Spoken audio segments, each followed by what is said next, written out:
Don Cardwell and Jerry Johnson are warming up. Cardwell in the bullpen and Jerry Johnson out by the dugout. The lineups are being given to the crowd. Here's Jay, and for the lineups and batting orders for today's game, let's check with Ralph Kiner. Okay, Bob Murphy, for the Philadelphia Phillies. The leadoff batter will be Terry Harmon at second base. Batting second in center field, Johnny Briggs. Batting third, playing first base, Richie Allen. Batting fourth in right field, Johnny Callison. Batting fifth, playing third base, Darren Johnson. Batting sixth in left field, Ron Stone. Batting seventh, the catcher, Dave Watkins. Batting eighth and playing shortstop, Don Money. And the pitcher, Jerry Johnson, batting ninth. For the New York Mets, the leadoff batter will be Tommy Agee in center field. Batting second and playing third base, Wayne Garrett. Batting third, playing first base, Don Clendenin. Batting fourth in left field, Art Shamsky. Batting fifth, playing second base, Ken Boswell. Batting sixth, playing right field, Ron Swoboda. Batting seventh and catching, Jerry Grody. Batting eighth at shortstop, Bud Harrelson. And the pitcher, Don Cardwell, batting ninth. Mets have met the Philadelphia Phillies 13 times this year. They have won 7 and lost 6. And here at Shea Stadium, the Phillies hold the edge as they have won 4 of the 7 games played. This game in today and the final game tomorrow at Shea between the Mets and Phillies. It's going to be Gary Gentry pitching for the Mets. His record 10 and 11. Philly champion going for the Phillies with a record of 5 and 7. Mets start the action today 4.5 games back of the first place Chicago Cubs in the Eastern Division. The Mets have won 78 and lost 57. Philadelphia Phillies have won 55 and lost 80. They are 27 and 1/2 games back in 5th place in the Eastern Division. Pittsburgh Pirates are 5 games back of the Mets, 9.5 back of Chicago, and the St. Louis Cardinals are 5.5 games back of the Mets and 10 games back of the Cubs. Philadelphia in 5th place and Montreal in 6th. In the Western Division, San Francisco leads Cincinnati by 1.5 games. They also have about that same margin over Los Angeles.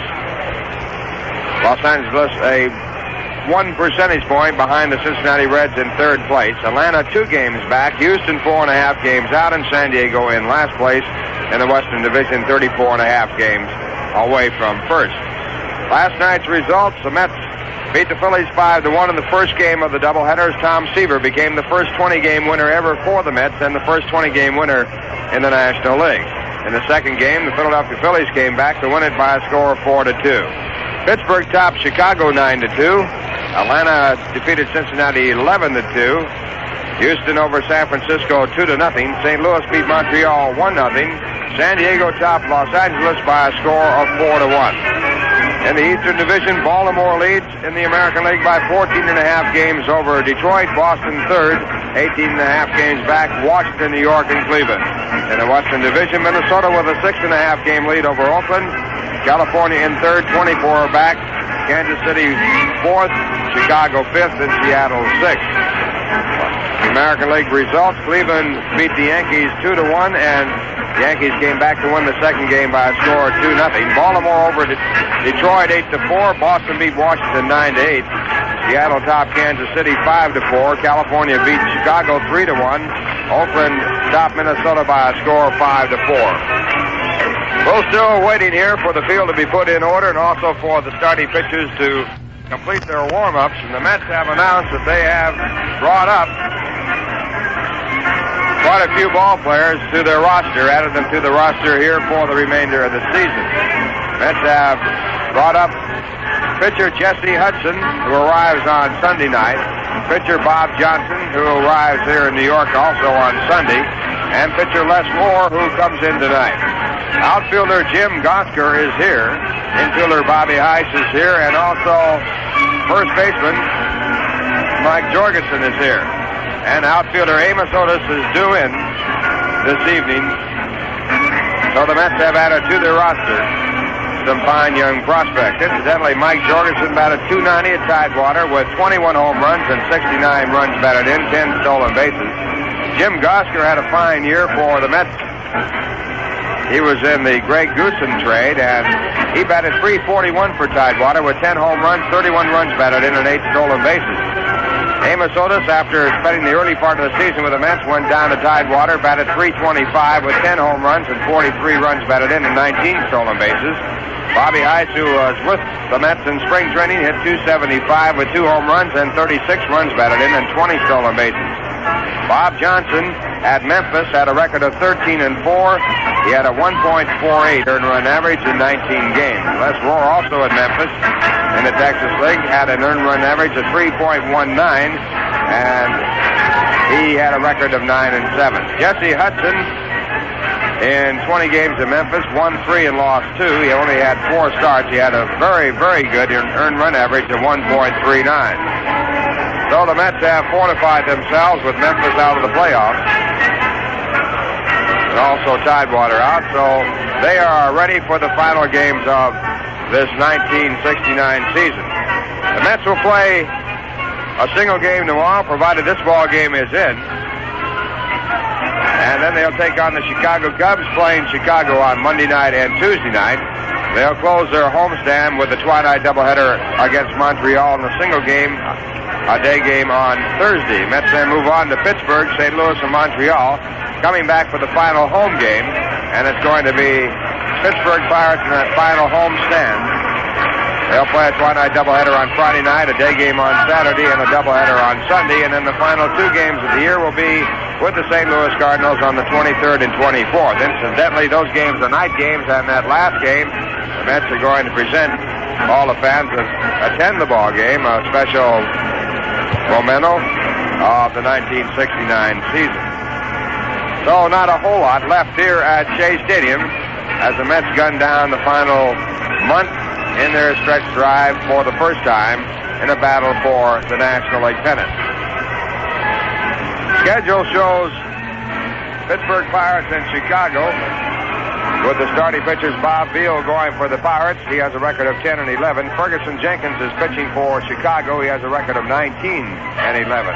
Also scheduled for night games, Atlanta at Cincinnati, Montreal at St. Louis, San Francisco at Houston, and Los Angeles at San Diego. In the American League, the Yankees are playing the night game at Cleveland. Washington has a day game with Boston. Joe Coleman pitching for Washington, his record 10-11. Lee Stang going for the Red Sox. He has a record of 5-7. Baltimore at Detroit. Jim Palmer going for the Orioles, his record 14-2 for the year. Mickey Lulich going against him. Mickey with a record of 17-8. Minnesota plays Oakland, a day game, and 2 other night games, Chicago, California, Kansas City at Seattle. Umpires at home plate going over the grounds rules with Gil Hodges and the manager of the Philadelphia Phillies, George Myatt. And Don Cardwell has just completed his warm-up pitching out in the bullpen in right field. Umpires for the game today, calling the balls and strikes, Tony Vincent. At first base, Frank Sicore. At second base, Dave Davidson. And the umpire at third base is Paul Pryor. That's playing the Philadelphia Phillies 13 games this year, and the Mets have won 7. The Phillies have won 6. And here at Shea Stadium, the Phillies hold the edge as they have won 4 of the 7 ball games played. Last night, the Mets had 40,000, and their attendance now at 1,739,433. And in spite of the rain, here today we have another good crowd. And if you're around the area and you haven't made your plans, good seats available here at Shea Stadium for this ball game, which again is a very important game for the New York Mets. Don Cardwell on the mound for the Mets, Don with a record of 5-9. And on the mound for the Philadelphia Phillies, Jerry Johnson. We have just a slight breeze blowing out toward left field. It's very heavy. The air here at the ballpark with the humidity. Overcast skies, no rain falling at all. Field condition is fairly good in the infield. It is extremely bad in the outfield. Puddles all over the outfield, especially in the corners. That's the grounds crew here doing a great job to get this field ready for any play at all. Now Gil Hodges going back to the dugout. The umpires are taking their stations.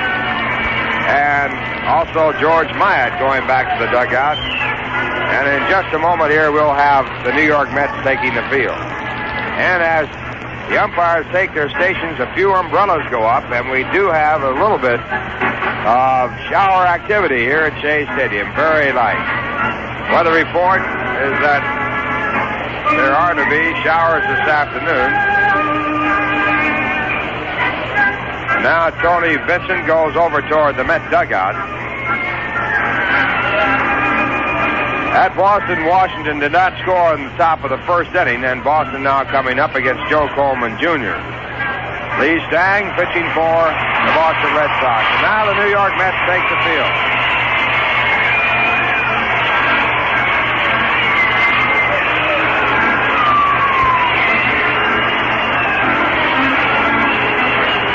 Mets are playing without Cleon Jones. He still has the bruised right hand, and the Mets are hoping that he'll be ready very soon, and especially for the Chicago Cubs series on Monday night and Tuesday night. Phillies are playing without Larry Heisel. Larry, their young rookie star player, is out of action for the time being. At Boston, Carl Yastrzemski has hit his 35th home run with a man on base, and Boston now leads Washington by a score of 2-0 as they bat in the bottom of the first inning.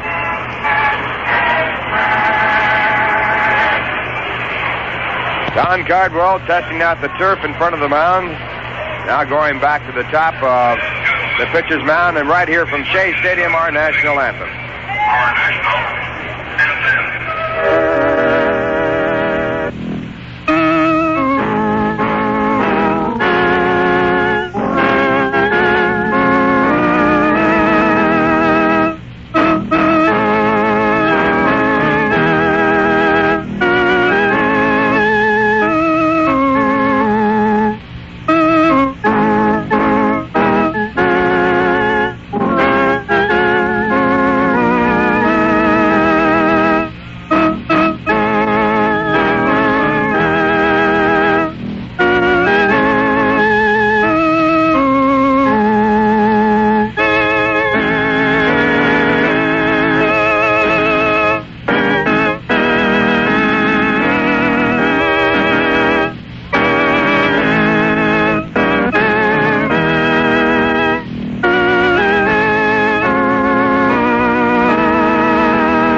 From Shea Stadium.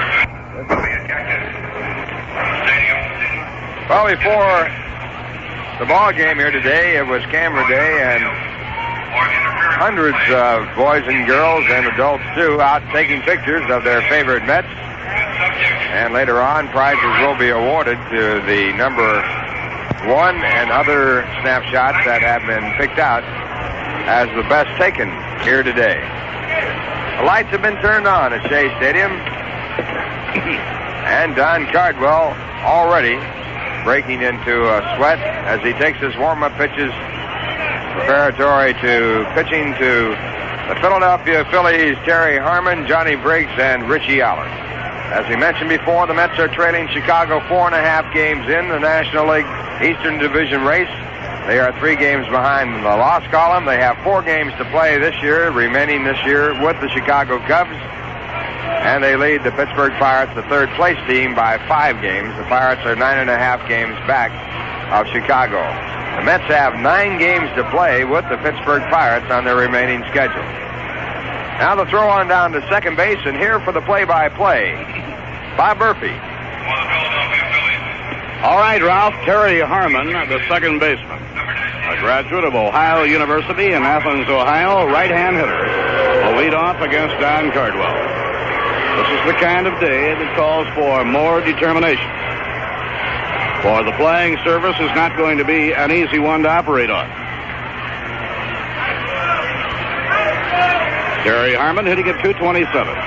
Now the windup and the pitch by Cardwell, and he stumbles getting out of his windup. So no pitch is made, and Cardwell goes back, and with his right foot tries to dig a hole for himself there to get some leverage.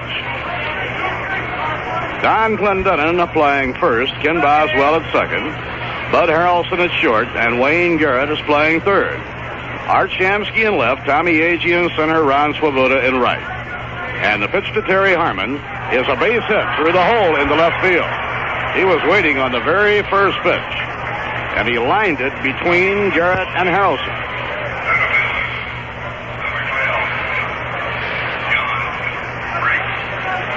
Now Johnny Briggs, the batting star of the twin bill for the Phillies last night, comes up. He had 5 hits in the doubleheader. He's batting at .231. He's a left-hand hitter. Let's play him as a pull hitter with Tommy Agee moving over to right center. Just impossible to tell how difficult it will be to run on the outfield until it is tried out. Off the outside corner, ball 1. One thing you know, it will not be easy. This being the last time around in the closing stages of the National League season. Every effort must be made to get a ball game in. Now Cardwell up in pitching position. Delivers to Briggs. Under the knees, 2 balls and no strikes. Cardwell must work very cautiously after giving up a hit to Terry Harmon to Johnny Briggs because Richie Allen is waiting on deck. Cardy has a lifetime record against Philadelphia of 12 wins and 6 losses. This year against Philadelphia, Cardwell has won none, lost 2. The 2-0 delivery, the runner goes, a swing and a miss, the fake by Grody to slide, out at second.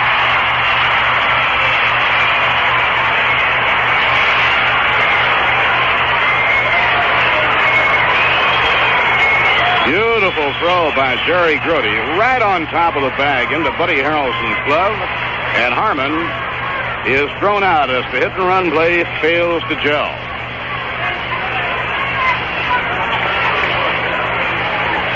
So 1 out and nobody on, 2-1 to Johnny Briggs. Fouled off the end of the bat, it's 2 balls and 2 strikes.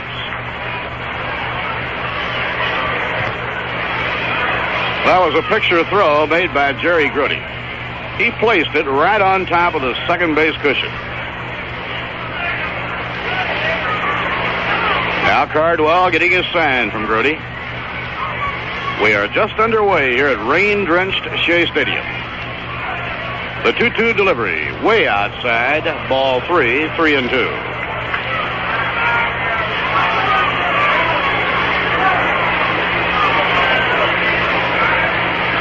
They are underway at Wrigley Field. The Pirates did not score in the first off Ferguson Jenkins.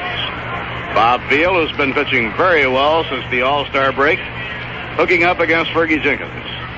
Inside, and he walks Briggs in front of Richie Allen. We pause for station identification. This is the New York Mets Baseball Network. This is WKAJ-FM, Saratoga Springs, New York. 102.3 on your FM dial, the home of the New York Mets.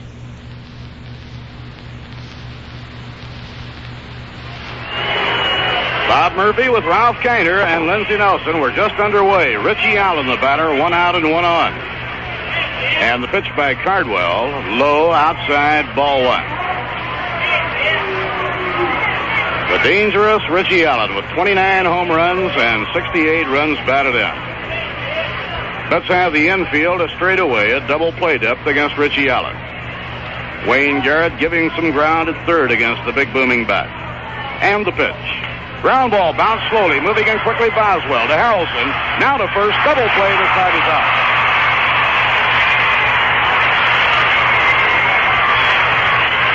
Richie Allen hitting a bouncer to second base, and Ken Boswell starts the double play. No runs, 1 hit, no errors, and none left. In the middle of the first, the Phillies nothing. The New York Mets coming to bat. Yeah, that's right. I'm going to jump off this bridge. Hold on. Look, pal, now it's an ugly world, and I'm going to go. Don't tell me. I stood right where you're standing just last month. What? I was going to jump, too. Then I thought to myself, jumping from a bridge is kind of squirrely. Real people don't jump from bridges. Yeah, no kidding. So what did you do? I try to think of the most subtle, inconspicuous, sophisticated way out. Yeah, and what was that? Huh? I started smoking cigarettes. Oh, cigarettes. Yeah, I like that. Oh, that's got class. You know? Have you got a cigarette for me? Sure. One of the new long ones. They're fantastic. Mm-hmm. Have you ever thought about increasing your life insurance? No, as a matter of fact, I haven't. I know a little place a few blocks from here. Nice Italian food. We could talk, smoke a lot, you know. Hey, good, yeah. This message was brought to you by your American Cancer Society.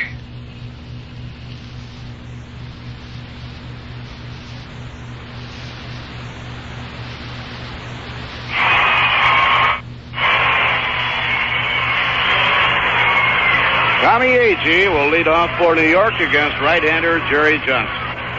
Jerry is a 25-year-old right-hander, makes his home in Jacksonville, Florida.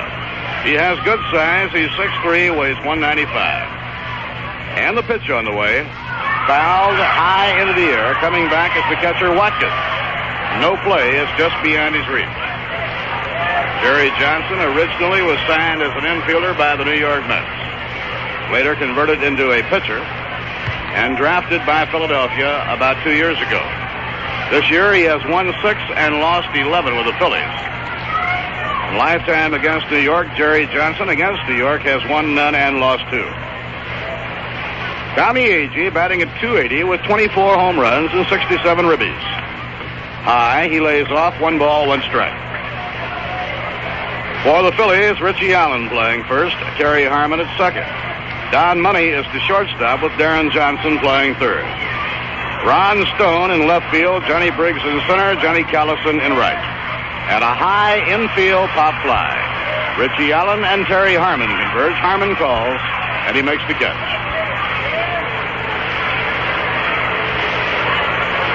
Now Wayne Garrett coming up. Wayne hitting at .227. Mike Jorgensen, Bobby Heiss, and Jim Gosker are all in uniform and available to Gil Hodges for the game today, having just completed their International League season when they lost out in the playoffs last night. Amos Otis will be joining tomorrow. Over the outside corner, a call strike. All 4 men coming up from Tidewater had a real good year in the International League. And the pitch on the way. It's popped up by Garrett on the left side of the diamond. Near second, the shortstop Money has an easy play. So 2 outs and nobody on. Now Don Clendenin. First baseman, number 22.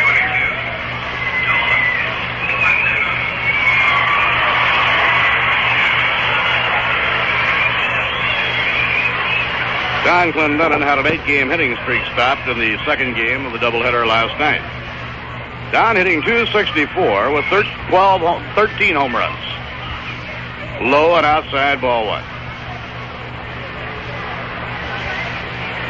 12 home runs, check that, and 43 runs batted in. Art Shamsky is the on-deck batter. And a fly ball hit to left center field, slicing through the water, Johnny Briggs, and he has it. Side retired, the Mets go down 1-2-3. When an outfielder takes off going after a fly ball, you can see the water spraying around his feet. No runs, no hits, no errors, and none left on. At the end of 1 inning, the Phillies nothing and the New York Mets nothing.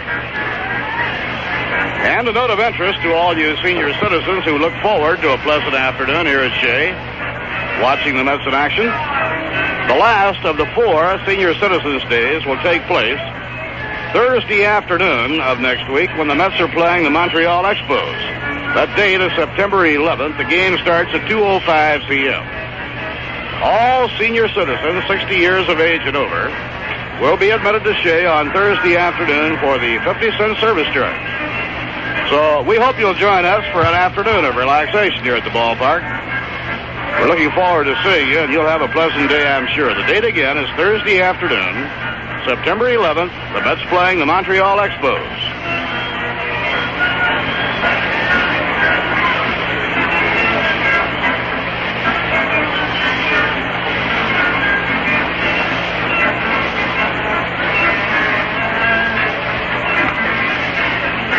the game at Chicago.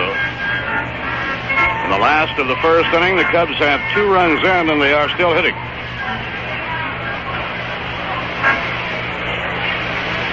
Batting in the 4th position.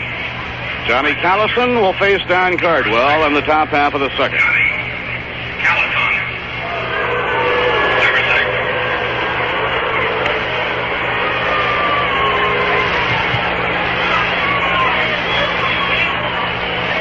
Johnny Callison, 10-year veteran.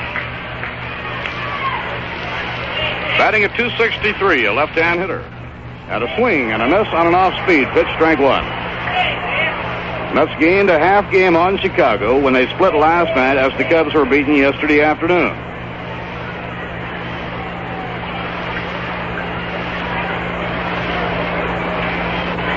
Infield and the outfield both around to right against Callison. And a slow ground ball going foul in behind Billy DeMars, coaching at first base. So a 2-strike count.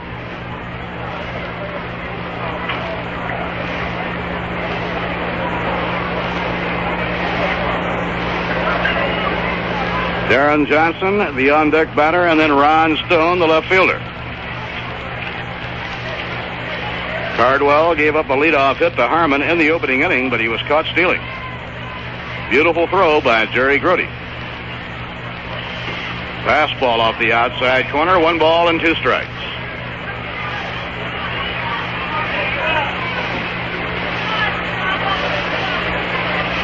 We have a remarkable crowd this afternoon when you realize how hard it rained throughout the morning. Pitching 1-2. That's high, and Callison lets it go. 2-2.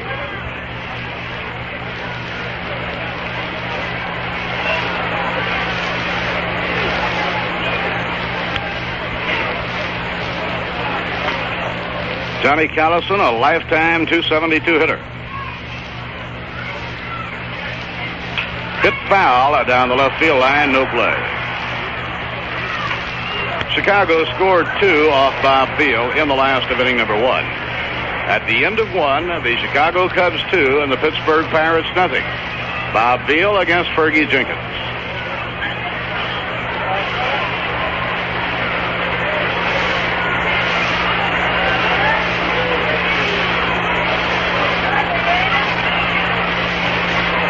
Swing and a miss. He struck him out. Good fastball by Don Cardwell.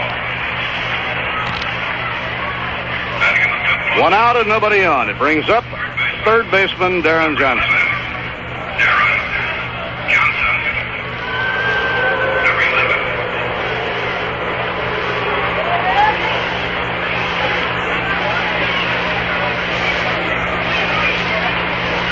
Darren Johnson, right-hand power hitter, has made quite a comeback. He's hitting .261 with 16 homers. A swing and a miss on a slider, strike 1. Darren was with the Atlanta Braves last year, but saw only limited duty.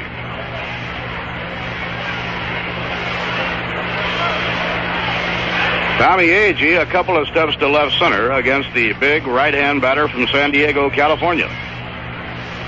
Now Darren asks for time, granted by Tony Vincent, and he steps out.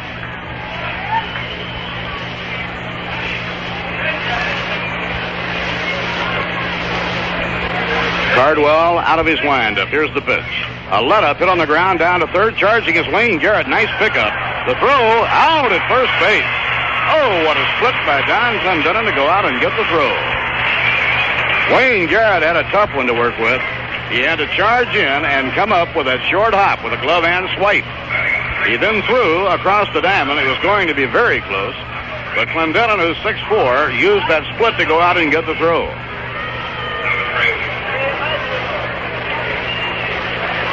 2 outs and nobody on. The batter is Ron Stone, the left fielder.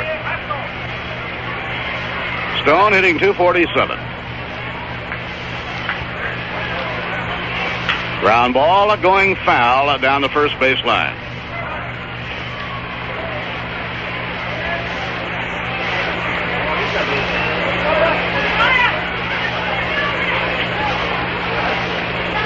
Billy DeMars coaching at first, and manager George Myatt runs his ball club off the coaching lines at third.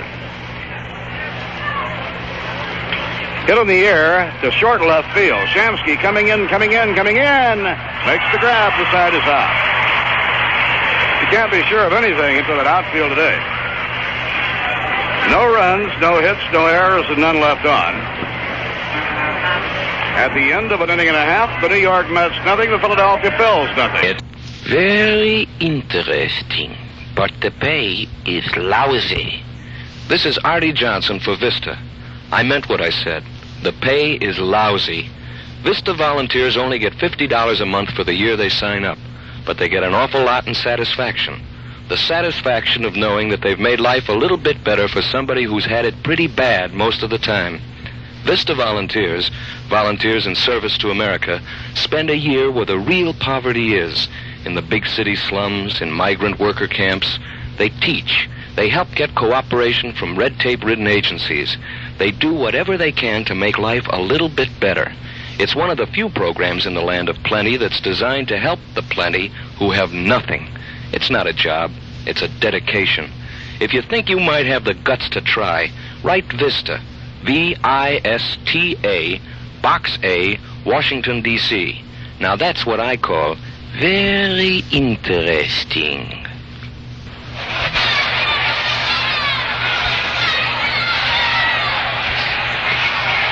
Well, the sun is trying hard to break through the overcast. It shall be welcome. Art Shamsky in the hand. He will lead off against Jerry Johnson. In the second, we have no score.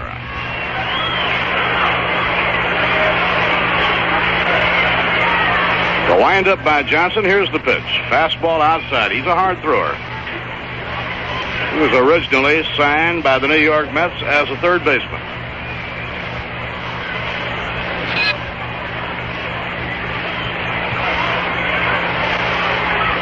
Shamsky appeared to break out of his slump at that doubleheader yesterday. Fly ball hit to right field. Callison jogging over into right center makes the catch. Oh, is he wading through water out there? You can hear the crowd reaction in the background as they watch Callison slashing through the water in the outfield. As long as you don't have to go full tilt, you'll be all right. But if you have to go full speed,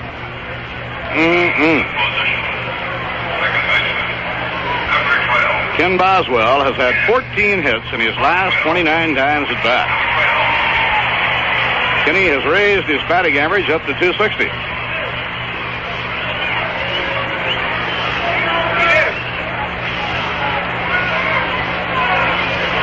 Jerry Johnson, pitching for the Phillies, got off to a big start at San Diego in the Coast League last year, and the Phillies brought him up toward the middle of the season. He finished 4-4. Outside, 1 ball and no strikes.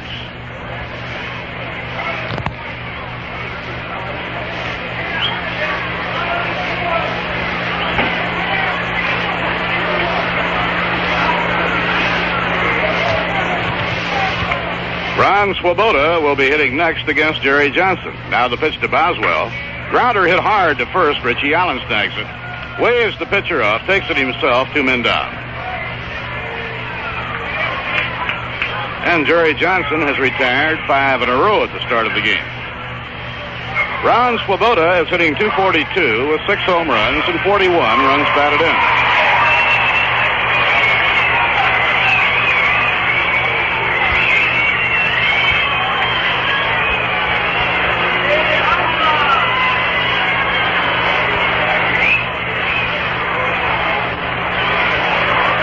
Jerry Grudy comes out on deck. Low and outside, 1 ball and no strikes.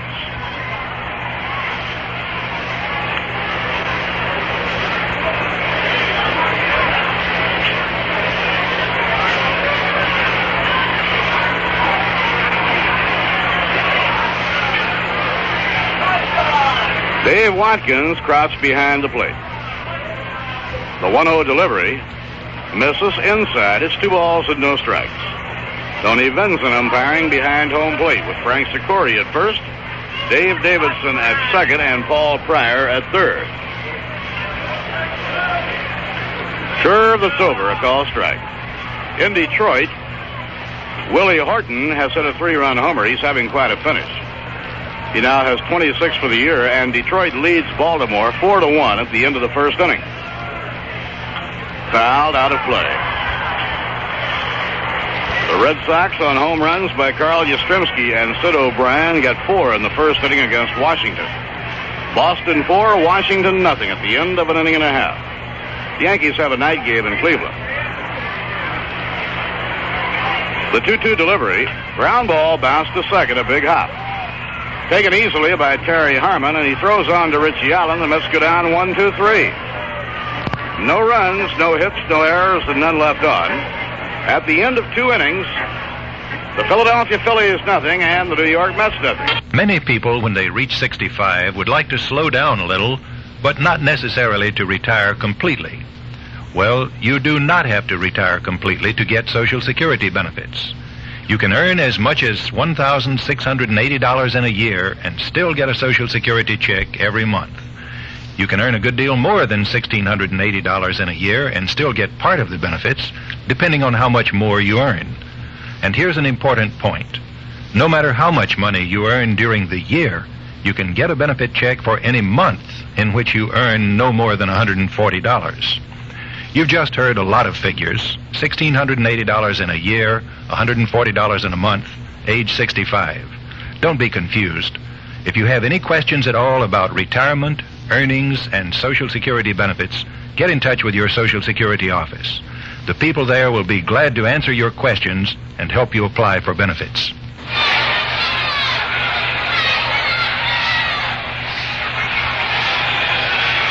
Here at Shea, we go to the third, and to pick up the action, Ralph Kiner. Thank you, Bob Murphy, and hi, everyone. And the sun is breaking out here at Shea Stadium, and we're going to have a nice-looking day here before it's all over, at least for a while. Don Cardwell's first pitch is bunted in the air. Grody goes down the line in foul territory toward third and makes the catch. So the catcher, Jerry Grody, puts out the catcher, Dave Watkins of the Philadelphia Phillies. 1 pitch, 1 away, and Don Money coming up. Watkins batting 183, Money coming up batting 225. Now you can get a larger loan in New York, speaking of money, up to $1,400 from the largest lending company, HFC, Household Finance. Money 1 for 6 in this series and 5 home runs to his record with 38 runs batted in. And Cardwell's first delivery, a called strike at the knees. Fastball through, strike 1. At the end of 1, Chicago 2, Pittsburgh nothing. Right here, no score after 2. And a curve that's outside and low, and the count 1 ball, 1 strike. Cardwell has given up 1 hit, an opening single to Terry Harmon. He was then thrown out by Jerry Grody trying to steal. Johnny Briggs walked, but Richie Allen hit into a double play. In the second, Johnny Callison struck out. Darren Johnson was out on a good play by the third baseman, and Ron Stone flied out to left. Now, a ground ball down to Don Clendenin at first base, and Don fields the ball, goes to the bag, 2 men away, and it brings up the pitcher, Jerry Johnson. Nice position.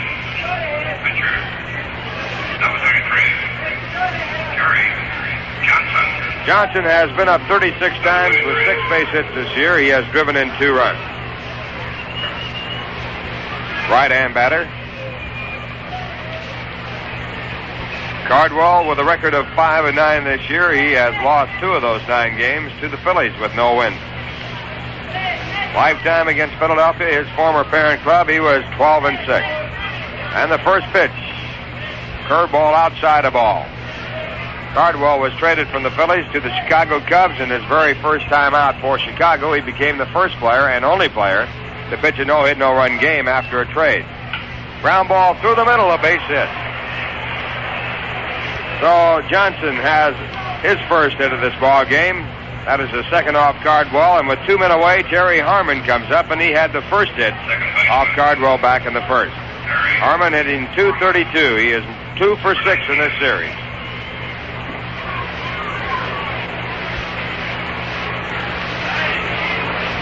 Cardwell later on was traded to the St. Louis Cardinals and then quickly traded on to the Pittsburgh Pirates, almost in the same move. The Mets acquired him from Pittsburgh. Now the right-hander in the set position and the pitch. Breaking ball low, it's a ball. Don Clendenin at first base is playing deep behind the runner, Jerry Johnson, the pitcher of the Phillies. No score, 2 men out, top of the third.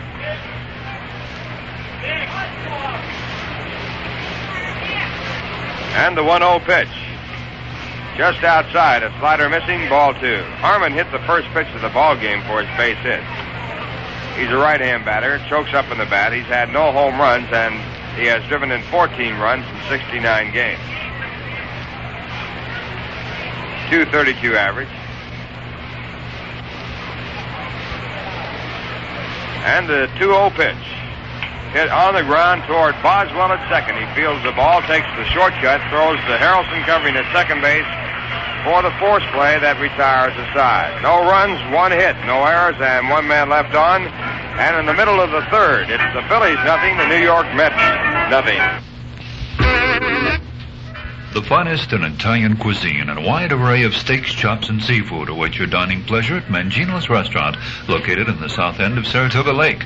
But there's a big difference between just ordinary Italian or American cuisine and Mangino's fine foods. At Mangino's, your order is never prepared hours before. Mangino's realize that good food cannot be hurried, and they ask you to give them a little time to prepare it properly. All dishes are prepared to your order when your order is placed, never simmering away for hours or minutes in the kitchen. And that's the big difference at Mangino's. Why not enjoy eating Italian food the way it should be savored and dine at Mangino's Restaurant, located in the south end of Saratoga Lake at Route 9P, just 2 miles from Route 9. A complete line of Italian specialties are served to tempt the palate, and their steaks and chops and seafood are equally as delightful. If you're planning a banquet or party for up to 75 people, call Mangino's for their special party menu. They'll be happy to give you complete details. That's Mangino's Restaurant, the home of truly fine foods, Route 9P, the south end of Saratoga Lake. Scoreless ball game, and checking out the Philly bullpen, we see that they're doing their own grounds work out there with a shovel and also a broom, trying to fix up the bullpen, which was inundated by the heavy rains. The outfield area also very heavy here, but a marvelous job by Johnny McCarthy, the crew chief, to get this field in reasonably playable shape. Jerry Grody will lead off for the Mets here in the third, no score. Jerry batting for the first time since his home run last night that iced up a ball game for Tom Seaver.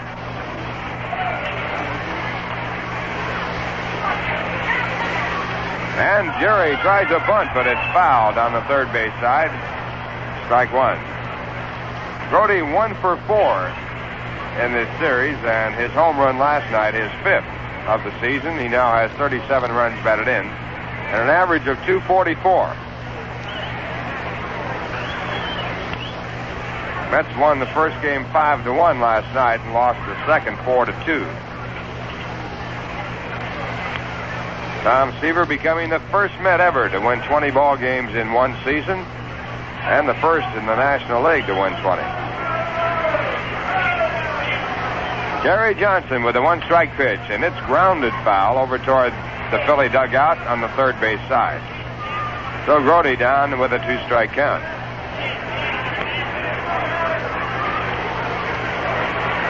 It'll be Jerry Grody, Bud Harrelson, and Don Cardwell for Jerry Johnson, who has retired his first 6 batters in this game. And the right-hander, who has a record of 6-11, comes back at 2 strikes and misses with a breaking ball off the plate. 1-2.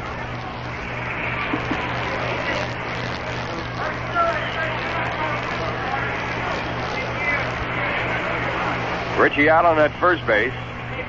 Terry Harmon at second. And the next pitch, again a breaking pitch. This one too high, and it's ball 2.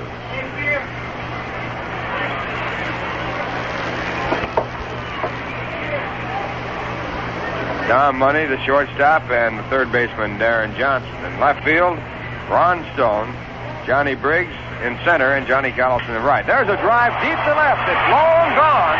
It's gone goodbye.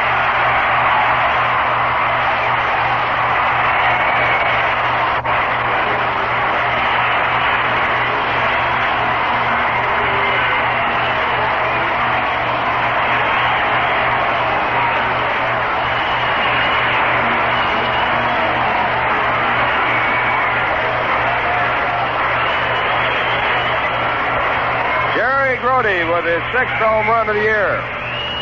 And the Mets take the lead by a score of 1-0. For Jerry, his 38th run batted in. And he now has hit a home run in his last 2 appearances to the plate. And the next pitch is to Bud Harrelson, and he fouls it into the stand, strike 1. Grody had homered in the 8th inning off John Boozer for his 5th home run of the season, his last time up in yesterday's doubleheader. Harrelson, the left-hand batter, against the right-hander, and the next pitch is in for a called strike, so Jerry Johnson again out in front with a 2-strike count. Harrelson's hitting .230, no home runs, and 20 runs batted in. Bud has 1 hit and 6 times up in the series. Next pitch is grounded down toward Allen. He fights it off and comes up with it. Tosses to the pitcher covering, and the pitcher is late. Bud Harrelson beating the pitcher to the bag, and Johnson was late getting there.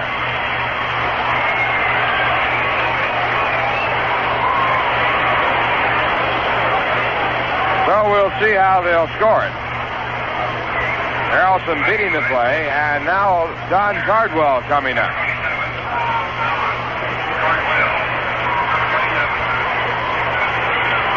Cardwell's been up 39 times with 6 hits, one of them a home run. He has driven in 4 runs. Although there was no visible error on the play, it could be scored an error of omission. Could also be scored a base hit. Now Cardwell bunts, and the ball is bunted foul. Strike 1. Pittsburgh got 3 runs in the top of the 2nd. They now lead Chicago by a score of 3-2. And the scoring, a base hit for Bud Harrelson.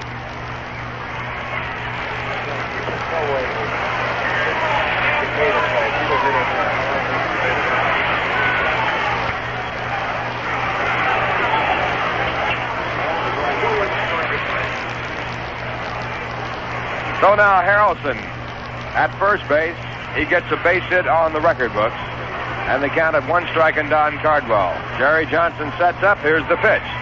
It is bunted on and missed. Strike 2. Cardwell missing a curve.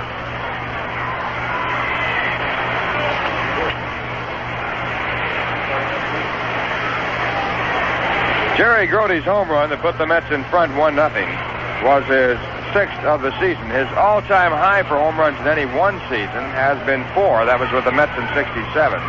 And he now has 38 RBIs, which also is his career high for one season. Now a bunt out toward the plate. And Jerry Johnson falls down trying to field the ball, and all hands are safe. Ball was bunted out in front of the plate. Johnson came off the mound, tried to come to a quick halt, and skidded down on his behind, and he could not handle the ball. And it is being scored a base hit for Don Cardwell. And on the play, Harrelson goes down to second.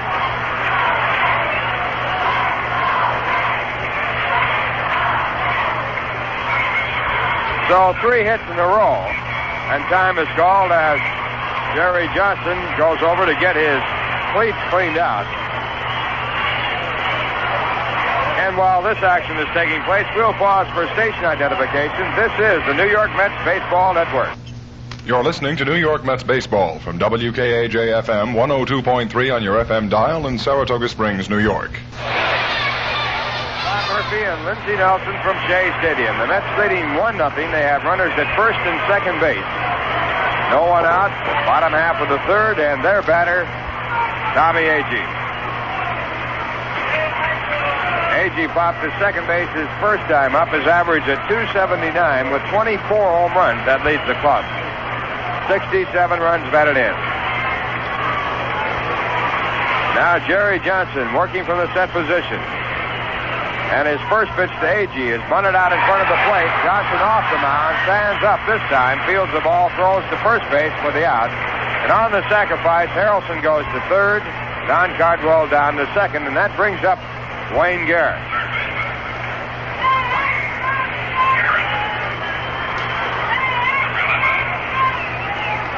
Garrett popped to shortstop his first time up. He has a .226 average with 1 home run and 31 runs batted in.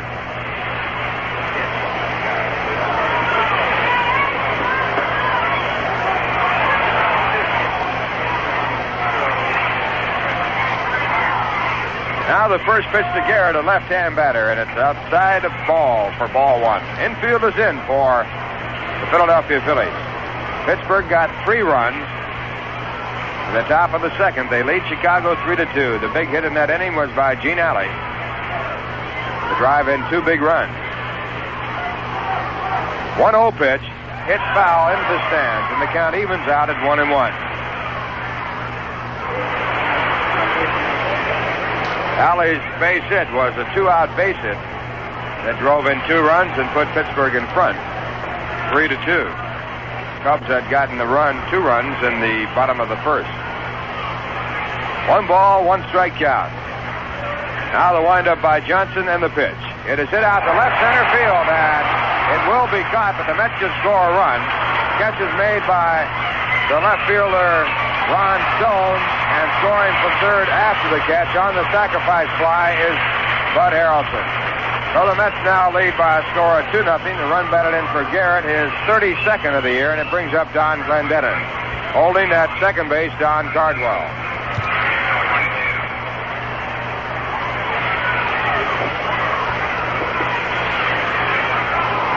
Glendening flied out to center field his first time up.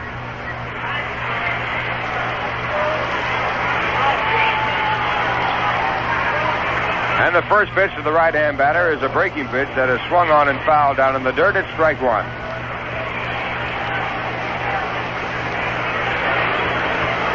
Mets on a home run by Jerry Grote, his 6th of the season. And a sacrifice fly by Wayne Garrett that scored Bud Harrelson from third base, leading by a score of 2-0 with 2 men out in the bottom half of the third. Now at 1 strike, the pitch back to Glendening is a curveball over the inside corner for a called strike 2.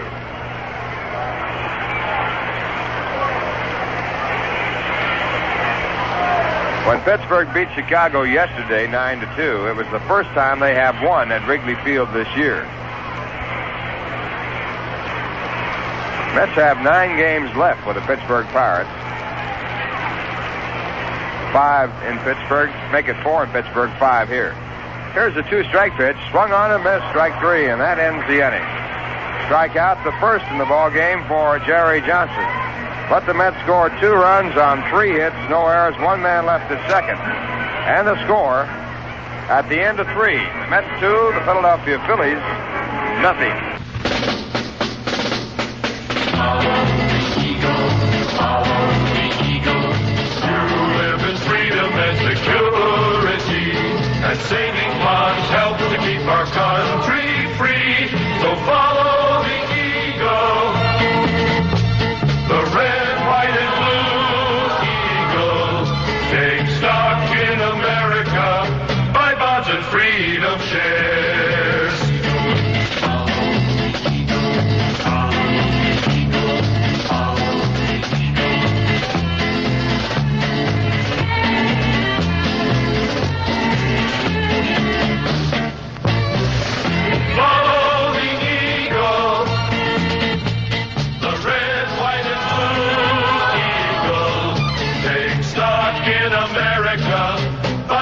Savings bonds.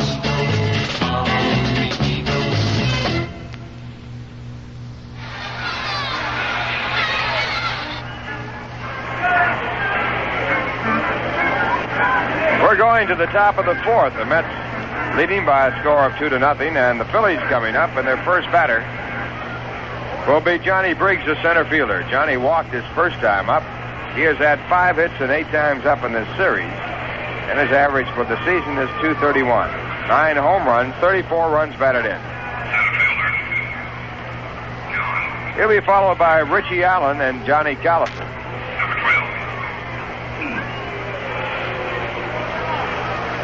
On the mound, Don Cardwell. Don has given up no runs, allowed 2 hits while striking out 1 and walking 1.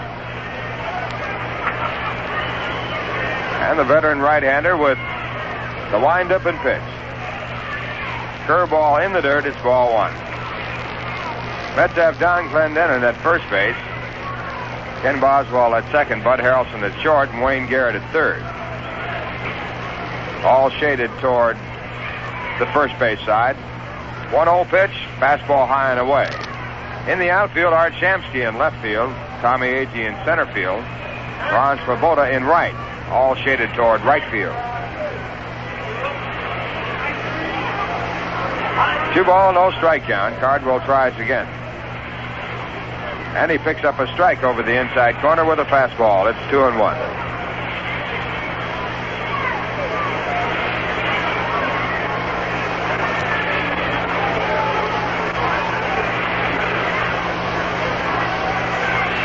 Two balls, one strike. And now Don at 2-1 misses inside for ball 3. And remember, he has Richie Allen on deck. He walked Johnny Briggs ahead of Richie Allen in the first inning. But then he got Allen to hit into a double play. Now the 3-1 delivery. He walked him. Fastball way outside, ball 4. So once again, Cardwell walks Briggs, and that brings up Richie Allen.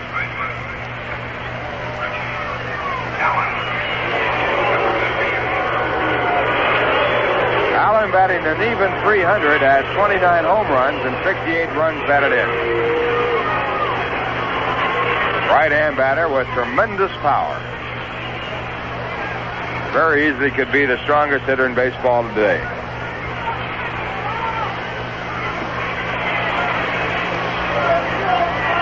Now Cardwell from the set position, and the first pitch is swung on and missed. Strike 1.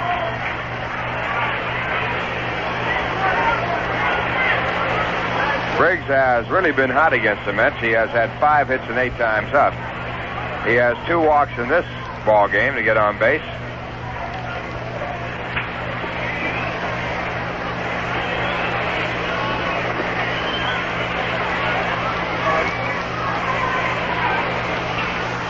And the next pitch is popped up. High pop up near home plate. By it is Clendenin, and Clendenin makes the call as Jerry Grody says thank you. It was up there. So Allen is out on the foul to Don Clendenin, the first baseman. That brings up Johnny Callison.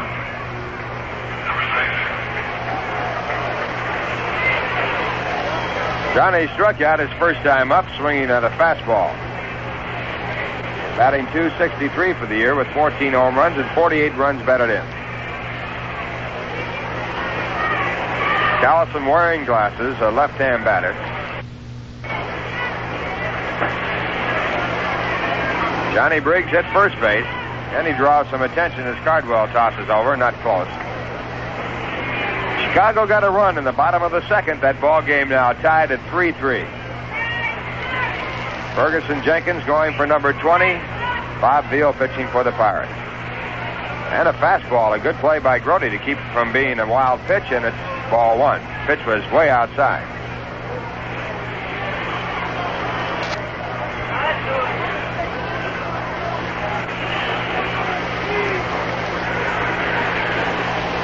Mets are leading here by a score of 2-0. Phillies have the tying run at the plate. The 1-0 pitch. Fouled away, and it's 1-1.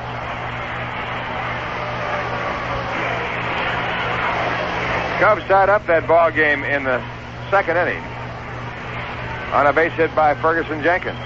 So he's helped his own cause as he works for number 20.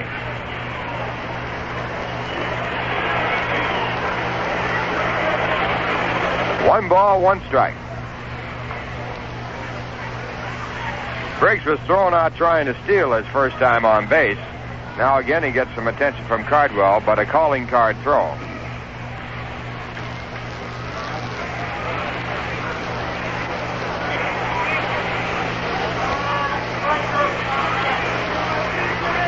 And again a pitch way outside, ball 2. 2 balls, 1 strike.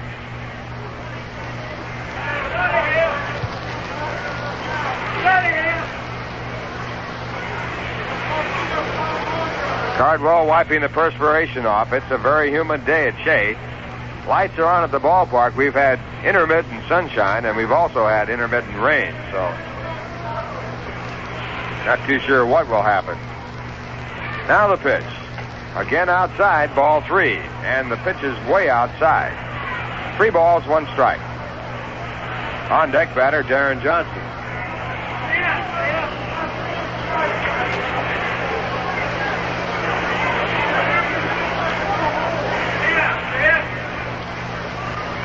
Jallison out of the batter's box, now back in. Cardwell sets.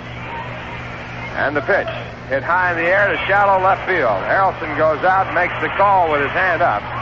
And he goes back, and Shamsky runs him off and makes the catch.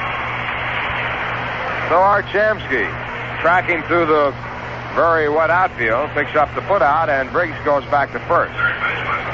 That brings up Darren Johnson. Darren was out on a chopper down to third his first time up, on which Garrett charged and made a good pickup. Johnson batting .260 with 16 home runs and 68 runs batted in. Phillies have a .242 team batting average. The Mets are at .244. But the Phillies have hit 124 home runs. Mets have had 94 home runs for the year. So on paper, the Phillies with more power. First pitch is swung on a miss, strike one. Johnson going after a low outside curveball and missing badly.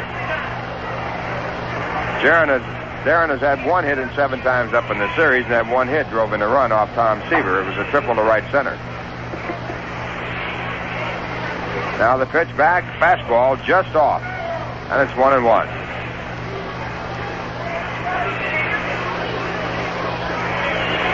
At the end of 2.5 innings, Boston 6, Washington nothing.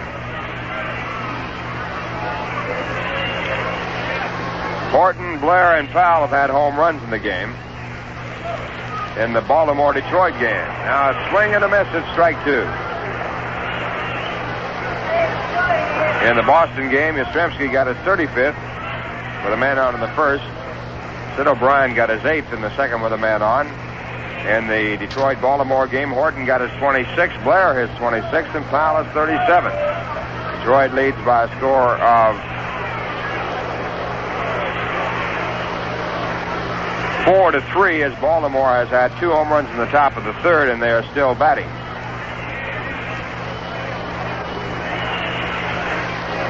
The 1-2 pitch, checked on, and the pitch is outside. 2 balls, 2 strikes. Cardwell missing with a breaking pitch. Yankees are scheduled at night against Cleveland. Minnesota has a day game against Oakland. Chicago has a night game against California, and Kansas City has a night game against Seattle. In the National League, Atlanta at Cincinnati, Montreal at St. Louis, San Francisco at Houston, Los Angeles at San Diego, all-night game. Now a swing and a foul ball. Ball hit back against the screen. Fastball fouled off. It's 2-2.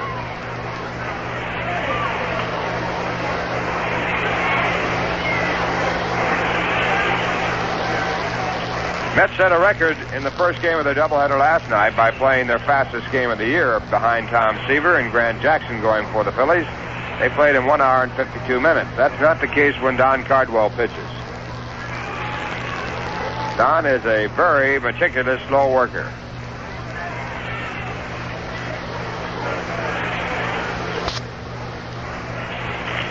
Two balls, 2 strikes. And the pitch. It is hit to deep center field. Going back is Agee. He's going back to the edge of the warning track, and he makes the catch. No runs, no hits, no errors. A leadoff walk and a man left at first. And the score in the middle of the 4th. The Mets 2, the Philadelphia Phillies, nothing. Old brewmaster does his shopping. He may be 5,000 miles from home, standing on a high knoll surrounded by acres of vines, hop vines. For Rheingold brewmasters shop in the heart of Bavaria, selecting the world's finest hops. Hops that cost almost twice as much as domestic hops.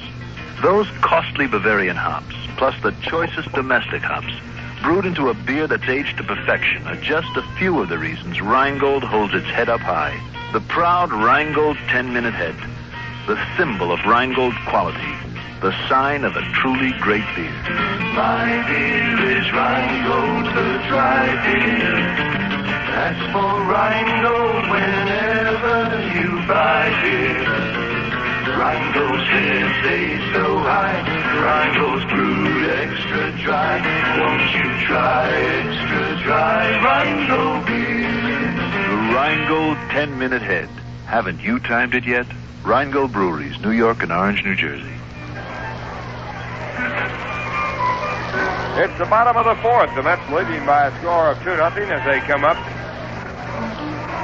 for their fourth time at bat against starting pitcher Jerry Johnson and the Philadelphia Phillies. And the first batter will be Art Shamsky. Art batting for the second time. His first time up, he flied out to right field. Mets got 2 runs in the third. The first on the home run by Jerry Grody. The second was driven in by Wayne Garrett on a sacrifice fly, scoring Bud Harrelson from third base. Bud had singles. Moved to second on a base hit by Cardwell, and was sacrificed to third by Tommy Agee. Shamsky, a left-hand batter, and the first pitch is grounded by Yogi Berra in foul territory. Strike one. Shamsky batting .301. 11 home runs, 36 runs batted in. And Jerry Johnson back, and the next pitch is hit to center field. Moving back to the edge of the warning track is Johnny Briggs, and he makes the catch as he backs onto the warning track. Sort of a lazy high fly ball that carried well, but not deep enough for Art Shamsky. That brings up Ken Boswell. Ken has had a hot streak going. He's had 14 hits in his last 30 times up, and his average is up to .259. This ball game, he has grounded out to first.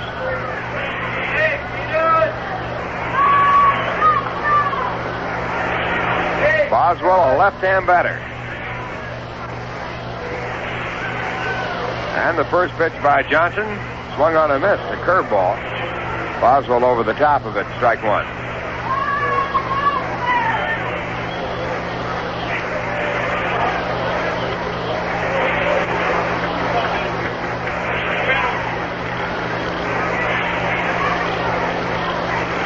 One strike count. The next delivery is hit hard in the hole, on through into right field, a base hit. So Boswell continues his strong hitting streak. He now has had 15 hits in his last 31 times up, just a shade under 500, and it brings up Ron Swoboda.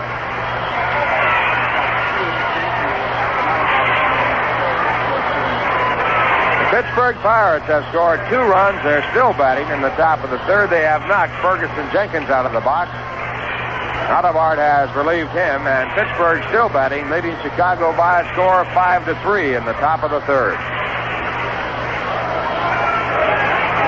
Ron Swoboda batting for the second time. His first time up, he grounded out to second. Ron batting at .241 with 6 home runs and 41 runs batted in. And he misses the first pitch, missing a curveball, strike one. Mets are leading by a score of 2-0. They have 2 runs and 4 hits. Phillies have no runs and 2 hits off Don Cardwell. A little stirring around in the bullpen for the Phillies. Next pitch is taken. Again, a breaking pitch, and it's outside, 1-1.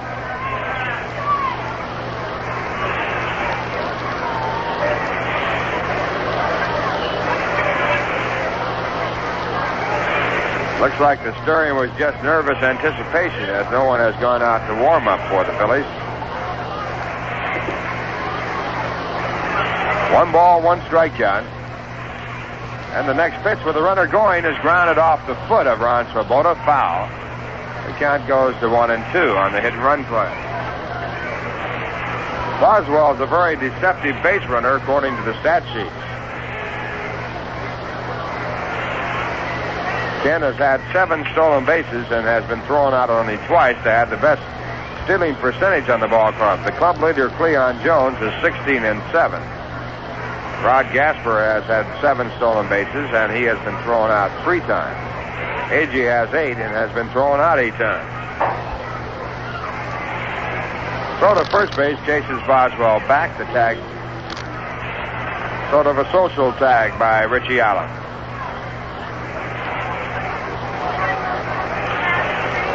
Now the 1-2 pitch, again the runner going, and again the ball is fouled down in the dirt.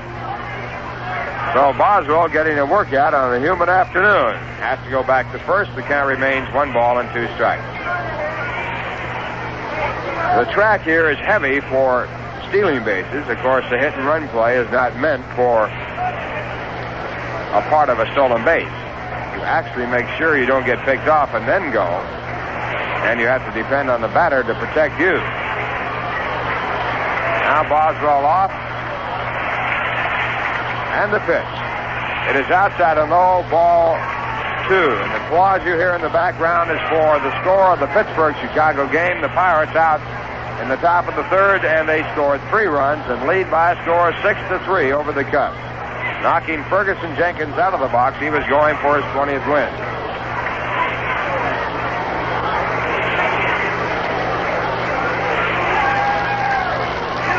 Now the pitch back inside, and the full count of 3-2. And with Boswell running before, you can bet he'll be going here again.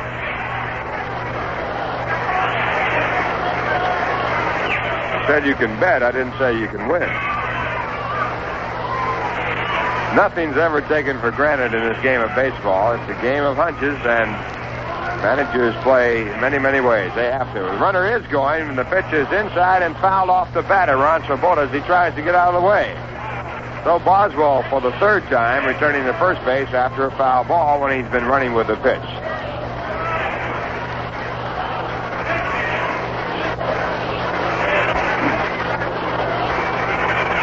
Three ball, 2-strike count. On deck batter, Jerry Grody. His home run got the Mets on the scoreboard and started a 2-run rally. Now again, Boswell at first base.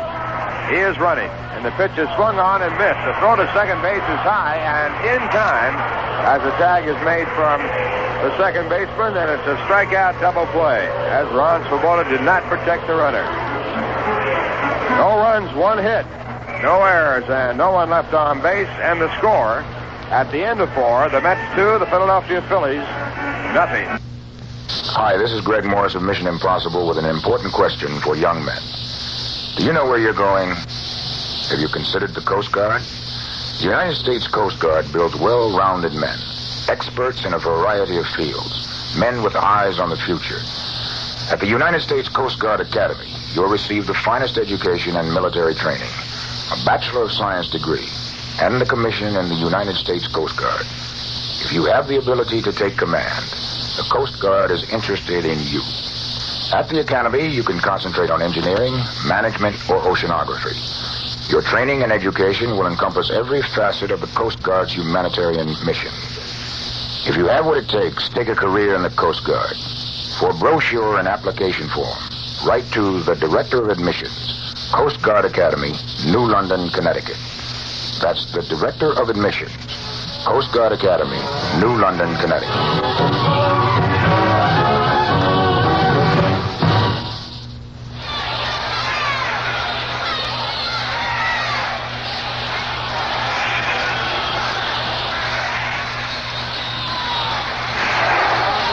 At Shea, Mets lead by a score of 2-0, and the skies are considerably darker.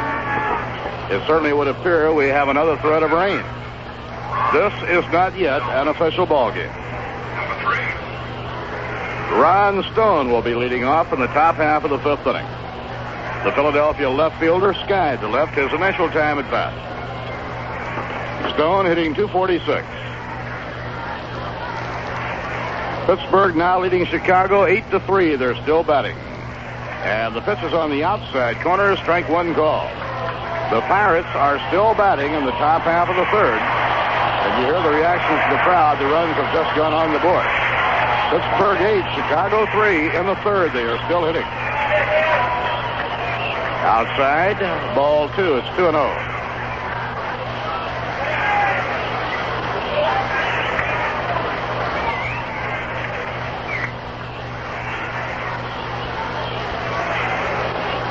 Here's the pitch on the way.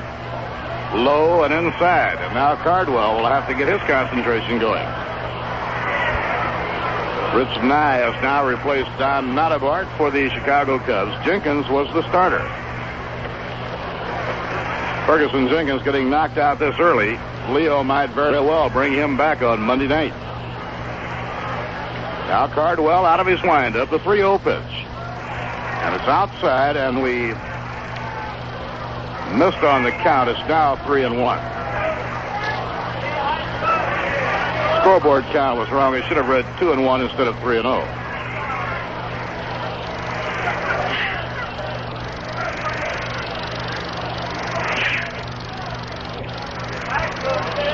Three-1 delivery, foul, back toward the screen. It's 3-2.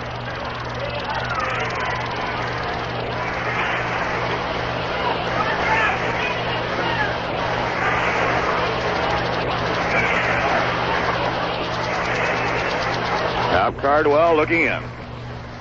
Ron Stone leading off the fifth inning, and the pitch on the way, lined hard into right, a base hit. Ron Swoboda scoops the ball up, and Stone is on, leading off the fifth inning with a single to right field. Third base hit for the Phillies. And the Pirates have just scored another run. They now lead 9-3, and they are still batting in the third inning.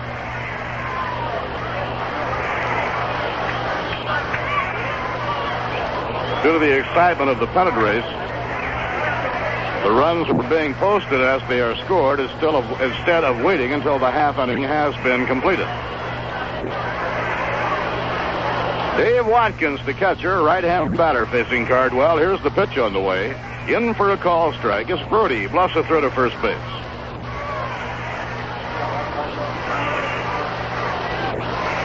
We have a long way to go in this one. The playing field in this kind of shape, anything can happen.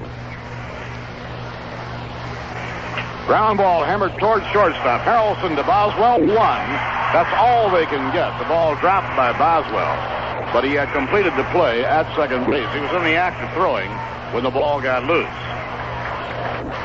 So Stone is forced to second. Watkins reaches on the force play.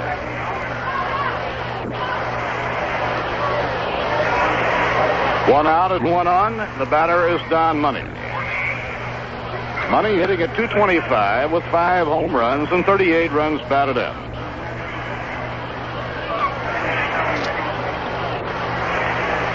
Pittsburgh has scored 6 runs in the third inning at Wrigley Field, and they are still batting.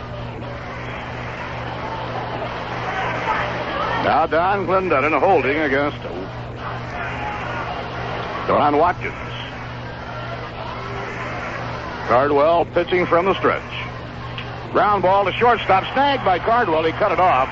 Thrown to Harrelson, force play at second. Harrelson knifed in front of Boswell and grabbed the throw. We get the lead runner at second, 2 men down. Now we pause for station identification. This is the New York Mets Baseball Network. This is New York Mets Baseball on WKAJ-FM 102.3, Saratoga Springs, New York. Nelson and Ralph Kainer, top of the fifth inning, 2 down and 1 left. Buddy Harrelson and Ken Boswell almost had a jolting collision at second base. They both raced to cover the bag at second when Cardwell flagged down the ground ball. And at the last instant, Harrelson flashed in front of Boswell and made the force play. Now Jerry Johnson is up. And the Philly pitcher takes a curve low and away, ball 1. Jerry Johnson, who started out in pro ball as a third baseman in the Mets farm system. Got a base hit his first time up. He singled to center.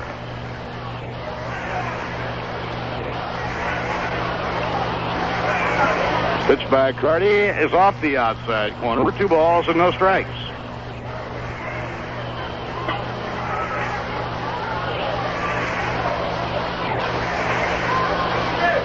Now the Pirates are out in their half of the third inning. They scored 6 runs in knocking Ferguson Jenkins out of the box.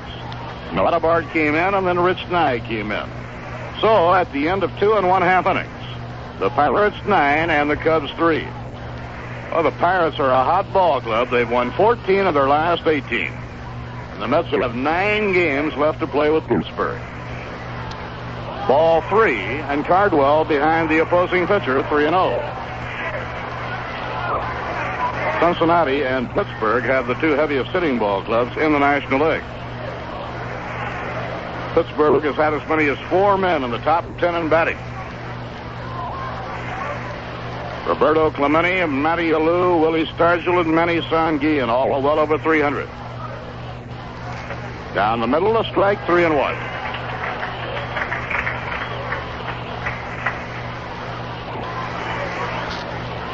5 of the 9 against the Pirates will be here at Shea the weekend of September 19th. Fastball, he's taking all away. It's 3-2. On the 19th of September, a Friday, the Mets and Pirates play a doubleheader here at Shea at 5 p.m. Play a day game on Saturday the 20th and a doubleheader on Sunday the 21st. 3-2 delivery, and it hits the bat and goes foul, and that was a break. That was ball 4. But Jerry Johnson falling away from the plate, getting out of the way of the pitch. The ball hit his bat.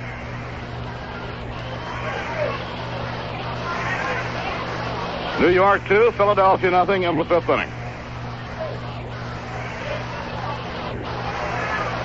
There goes the runner. And a foul ball wafted back into the crowd. No play.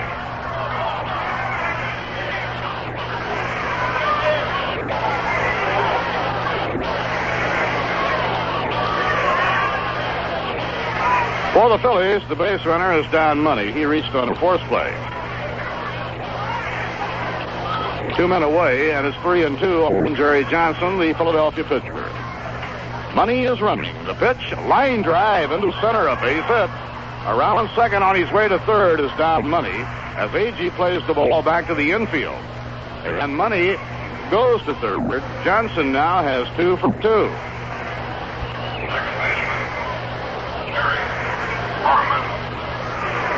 Now the Phillies have the tying runs on, and the batter coming up is Terry Harmon. Harmon singled, leading off the ball game. He hit into a force play in the 3rd inning.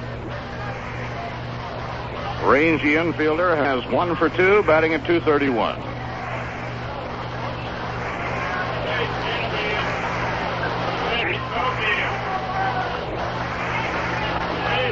Each team now has 4 hits.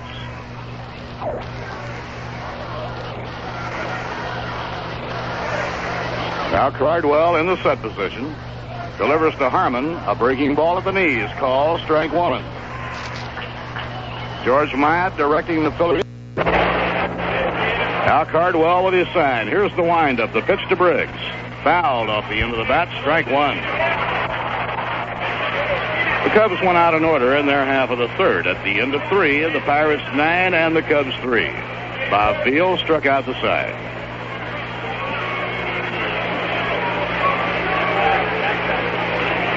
Tommy Agee pulls over to right center against left-hand batter John Briggs.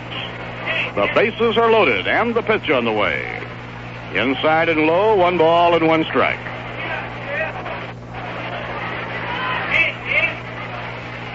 Mets lead 2-0, but the Phillies are threatening.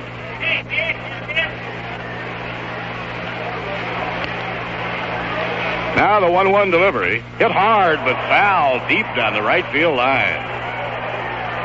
That ball was really ripped.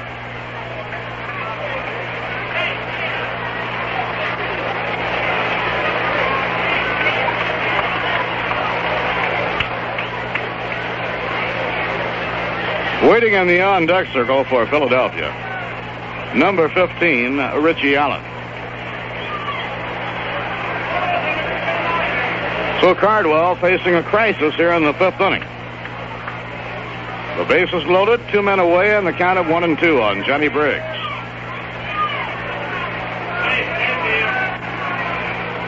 The tall right-hander winds. Here's the pitch on the way. Foul back toward the crowd. No play. Count stays at 1 ball and 2 strikes.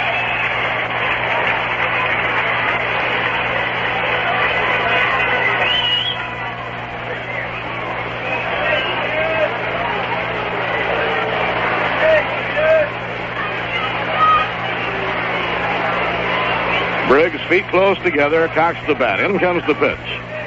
Off the outside corner, it's 2-2.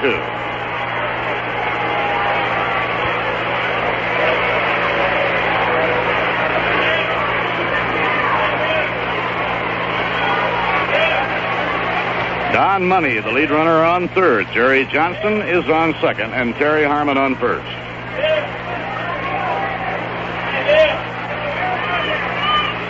And a line drive caught by Boswell. Side retired. A diving catch of a line drive by Ken Boswell. The side is out. Well, Boswell just saved 2 runs. No runs, 2 hits, no errors, and 3 left on. We now have an official ball game. We have come 4 1/2 innings. The New York Mets 2 and the Philadelphia Phillies nothing.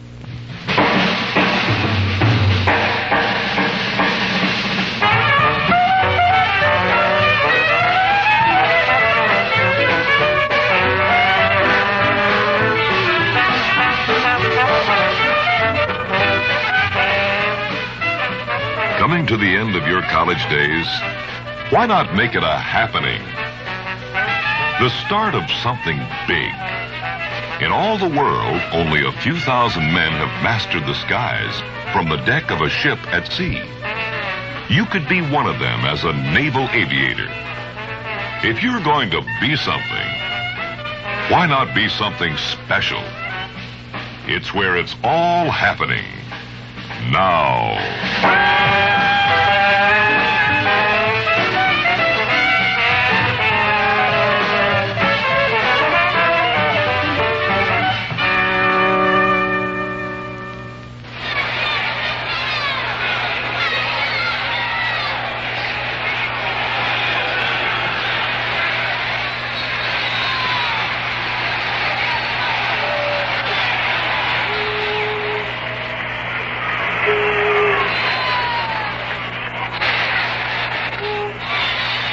Jerry Grody will face Jerry Johnson in the bottom half of the 5th inning. Grody hit a line shot into the visiting bullpen for his 6th home run of the year, his last time up. Here's the pitch on the way. Grounded foul, strike 1. So Jerry, in his last 2 official times at bat, has hit home runs. He had a home run in the 8th inning of the first game yesterday. Now the Pirates are out in the 4th inning. Pittsburgh 9, Chicago 3 at the end of 3 1/2 innings. Low and outside, 1 ball and 1 strike to Jerry Grody.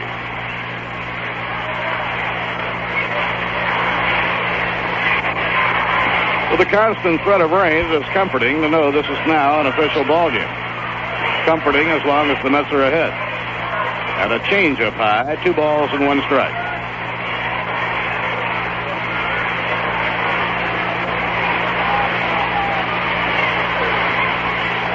Mets would like to dig in and get some runs for Don Cardwell here in the last of the 5th inning. Swing and a miss, and the count is 2-2.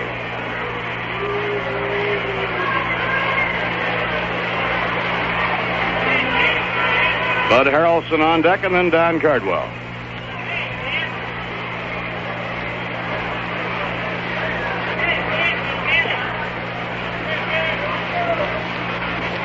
Swing and a miss, strike 3.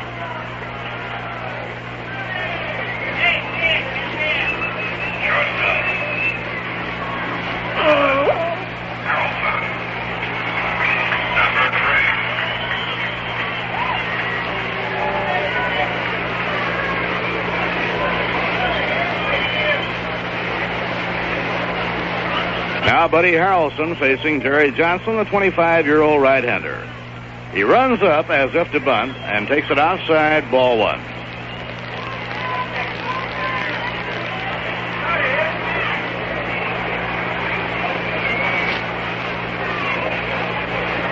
Jerry Johnson has now struck out 3 after getting Jerry Grody.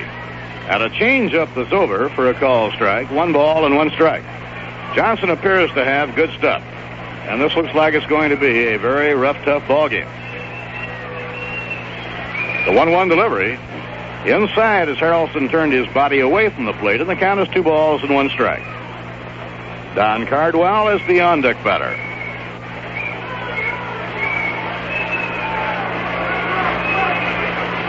Darren Johnson in close at 3rd against Harrelson. Line drive, fair ball, a base hit right down the left field line. Harrelson is going to try for 2nd. They may get him. The throw, the slide safe. The throw was mishandled.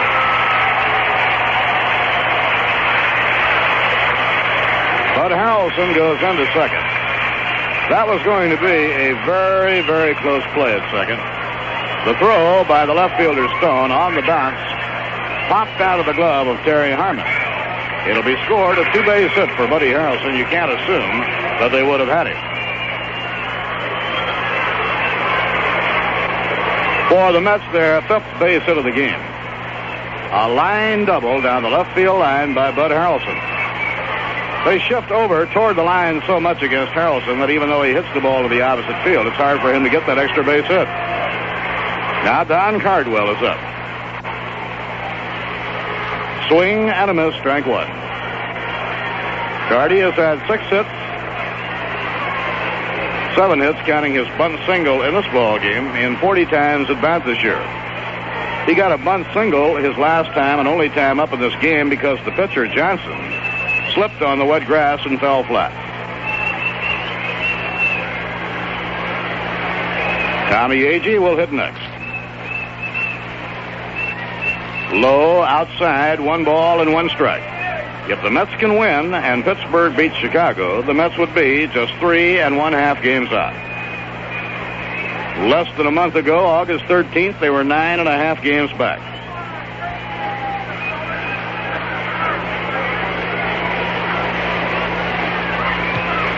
Cardwell, right-hand hitter. And he takes inside off the ribs. It's 2 balls and a strike.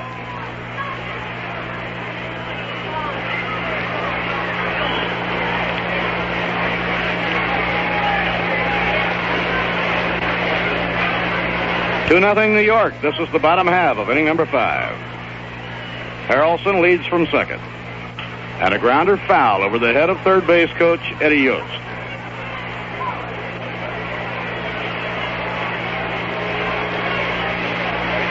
Two fine young pitchers go in the game tomorrow. Gary Gentry will be trying for his 11th win.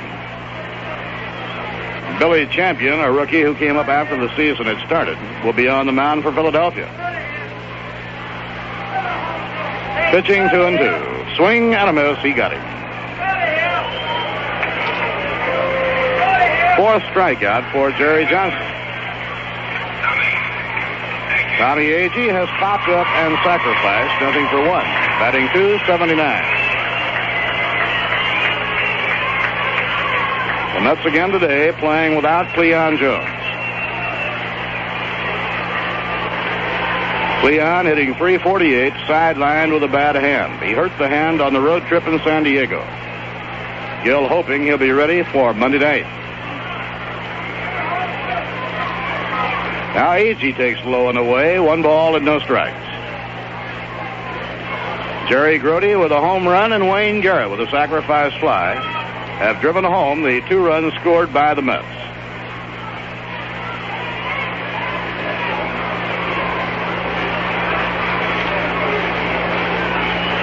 And an off-speed delivery inside, 2-0 on Tommy Agee.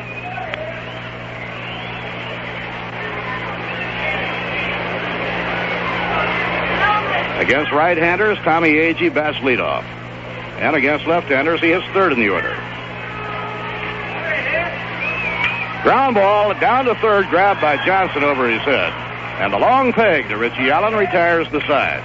He hit down on the ball. It took that long, high skip and almost got over Johnson's head. No runs, 1 hit, no errors, and 1 left on at the end of 5 innings. The New York Mets 2 and the Philadelphia Phillies nothing.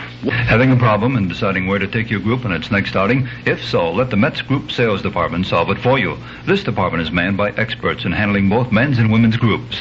These same specialists encourage community and civic organizations, social and fraternal clubs, youth, family, and athletic groups to take in a Mets ball game and enjoy a day at Shea. In addition to providing group ticket sales for a ball game, our representatives will be happy to furnish you with all the details of the beautiful restaurants at Shea Stadium, which are available for parties, large or small, up to 700 persons. For groups of 100 or more, recognition will be given to your organization on the changeable message scoreboard here at Shea. Residents of Connecticut, New Jersey, and New York can easily obtain additional information simply by writing to Group Sales Manager, Shea Stadium, Flushing, New York, 11368. Or if you like, telephone 212-672-3000. The representative handling your area will be more than happy to personally speak before your men's or women's group, large or small, and explain all the details. Call or write today.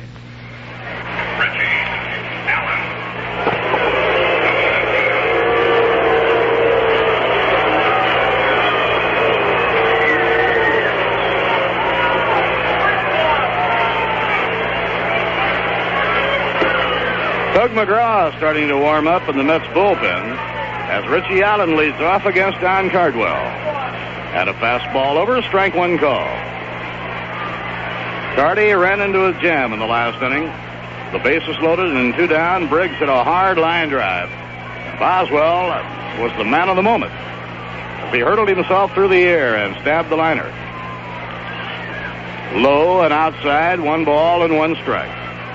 Richie Allen has hit into a double play engineered by Boswell and fouled out to Clem Bennett. It was a mighty pop-up. It could have seeded the clouds. And a squibbler going foul off to the left. No play. It's 1 ball and 2 strikes. Today's baseball quiz on the board for the entertainment of the fans here at Shea. The expansion history quiz. Can you name the first player to be picked by the California Angels in the expansion draft of December 1960?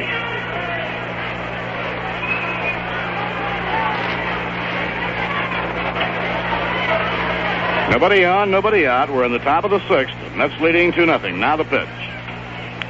In the dirt, handled by Jerry Grudy, and it's 2-2.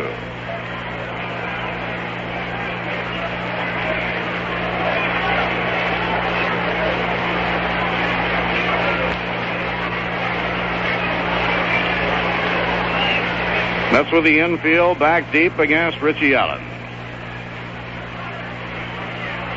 Allen hitting third in the order. Then comes Callison and Darren Johnson. Swing and a miss. He struck him out.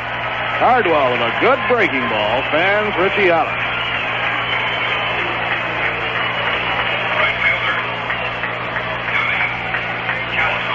Second strikeout for Don Cardwell, and it brings up Johnny Callison. You know, it takes a certain careful skill to lay down a perfect bunt, and it takes a special skill to brew a great beer. And when that beer is Rheingold, you can see the skill right there in your glass, standing firm and proud.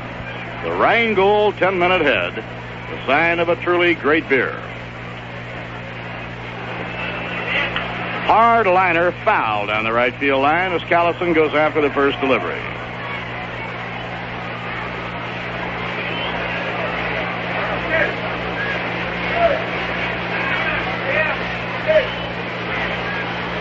Last of the 4th inning in Chicago. Pittsburgh 9, Chicago 3.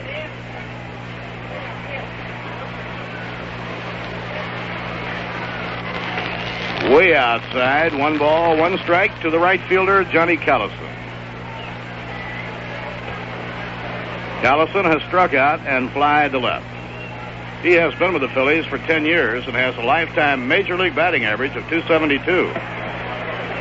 Gifted all-around athlete. Way outside, it's 2 balls and a strike.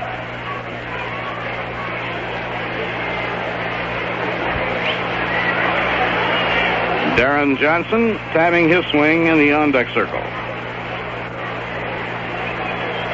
With Callison, a left-hand batter up, the first base coach, Billy DeMars, retreats down the right field line to give him some room. The 2-1 pitch. Foul, straight back, no play.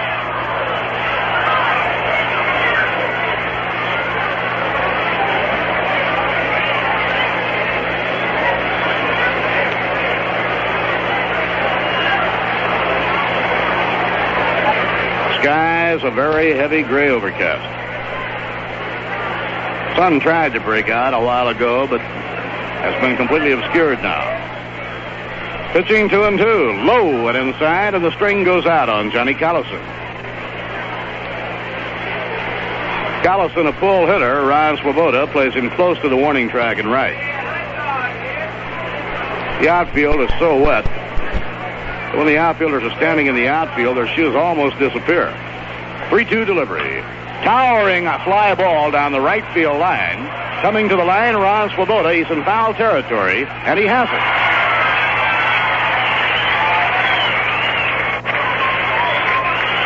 Ball was hit so high in the air that Ron didn't have to run fast. He could take his time and be sure he kept his footing.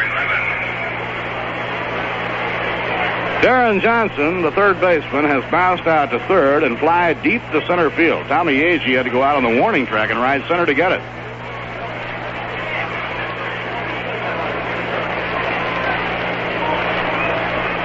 Darren Johnson batting .259.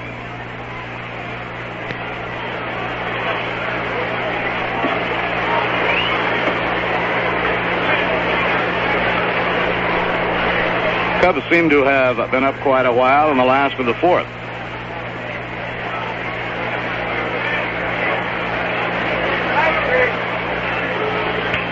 Fouled into the dirt right by home plate.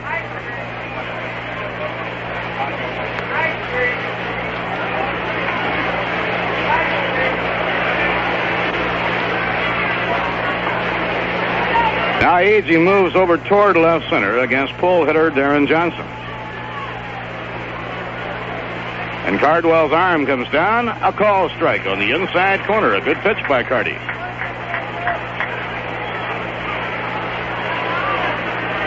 Don Cardwell, 13-year veteran from Winston-Salem, North Carolina. Two-strike delivery. Curve is in. Strike three call. What a comeback inning by Don Cardwell. He gets the heart of the Philly batting order and strikes out two of the three. No runs, no hits, no errors, and none left on. At the end of 5 1/2 innings, the New York Mets 2 and the Philadelphia Phillies nothing. A lot of people these days are asking what this country's coming to, what it's all about. Well, it's about a lot of things that we take for granted, like arguing with each other. Some places in the world you can't argue out loud about politics, for example. In some places, that's a privilege they're fighting for right now. We take a lot of other things for granted, too. Free enterprise, the new opportunities that people demand and get because they demand it. That's what America's all about. And that's why I'm a pilot in the Air Force Reserve. That's why 1 weekend a month I fly, so we can stay on top, so nothing will take us by surprise, just so we can keep on taking this country of ours for granted. If you have Air Force flying experience, contact the nearest Air Force Reserve unit or the Reserve Affairs officer at the nearest Air Force base for further information and details.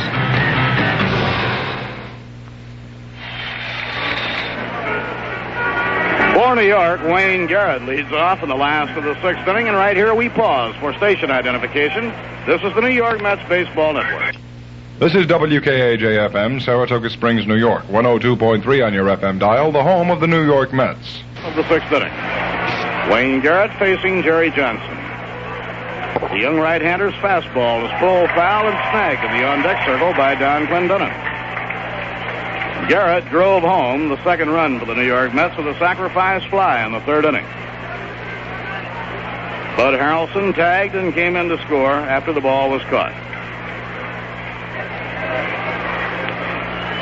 And it's way inside and strikes Garrett on the leg. Wayne goes to first base, hit by a pitch.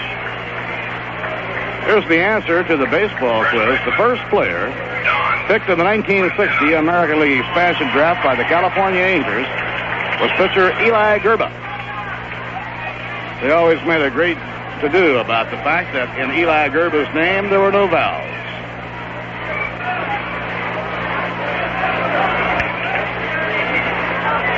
Don Clendenin, batting 3rd in the order, has skied out and struck out. Had a swing and a miss, strike 1. Actually, Bob, that's true. They used to say there were no vowels. Actually, in the papers they used to say that, and it wasn't true, of course. There's a missing vowel because A is a vowel.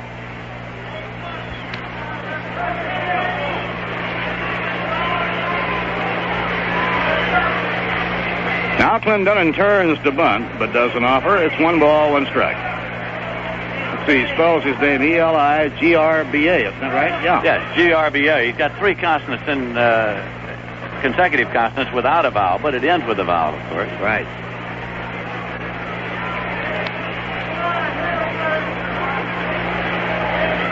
The 1-1 delivery, a towering fly ball to left field. It's playable. Ron Stone, the left fielder, coming in, is under it, and he takes it for the out. 1 away in the New York 6th inning. The hitter will be Art Shamsky. Art has flied to right and flied to center.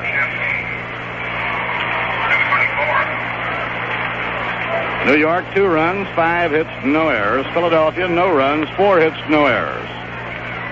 Don Cardwell made a fine comeback. After suffering through a rocky 5th inning, he came right back to get the heart of the batting order in the 6th inning. and he fanned Richie Allen and Darren Johnson.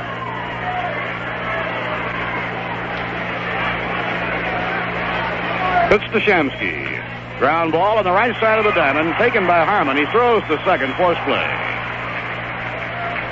Wayne Garrett had to hold up to keep from being hit by the ground ball. So he was easily forced at second, Terry Harmon to Don Money.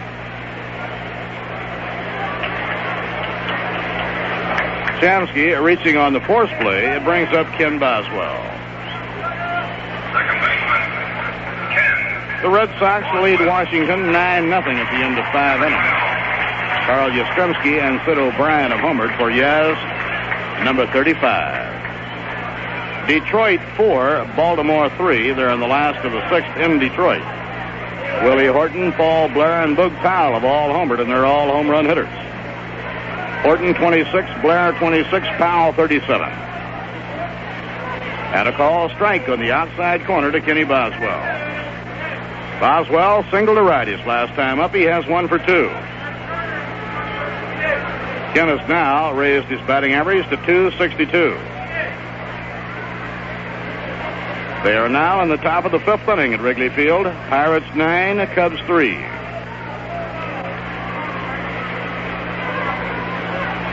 Way outside, Boswell lets it go. It's 2 balls and no strikes.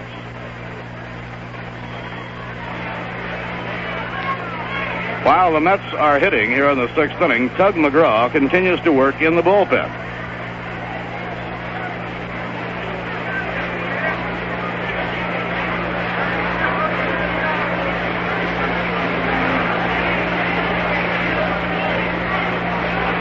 It's outside. It pops out of the glove of Dave Watkins. No chance for an advance. It's 2 balls and a strike. Eddie Yost is asking Tony Vinson about the count. Scoreboard count has 3-0. Vinson says 2-1. Ron Swoboda is the on-deck hitter.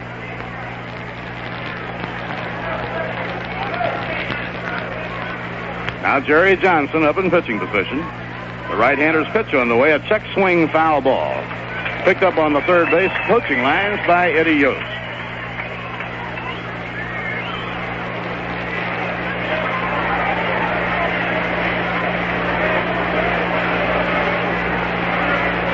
Be interesting to see if Leo DeRocher brings Ferguson Jenkins back on Monday night. He might very well do it since Jenkins was knocked out early in the game today. He went out in the 3rd inning. Mets will have Jerry Koosman Monday and Tom Seaver Tuesday against Chicago. 2-2 delivery. Ball 3, outside of the string is out. Art Shamsky will be running.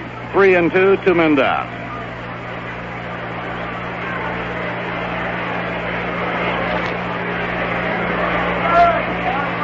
Mets scored their 2 runs in the 3rd inning.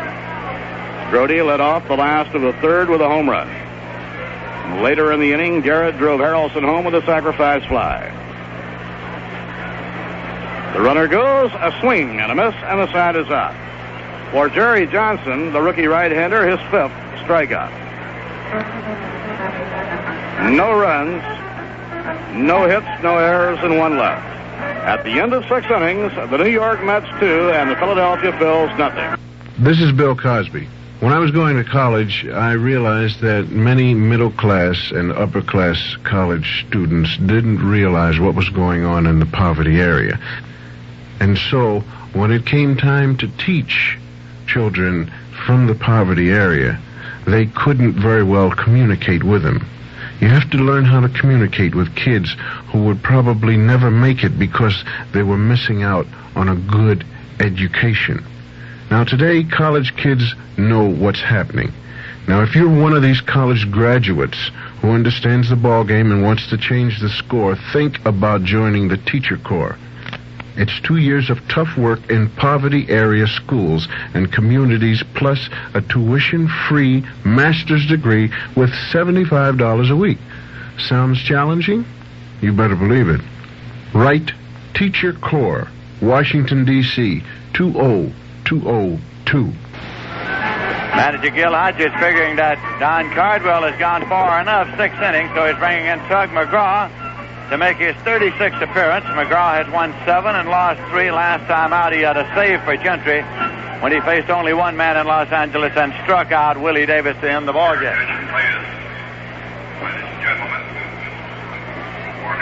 Cardwell went 6 innings, gave up 2 runs on 5 hits, struck out 3, and walked 3. Tug McGraw gets a hand as he is announced here at Shea Stadium.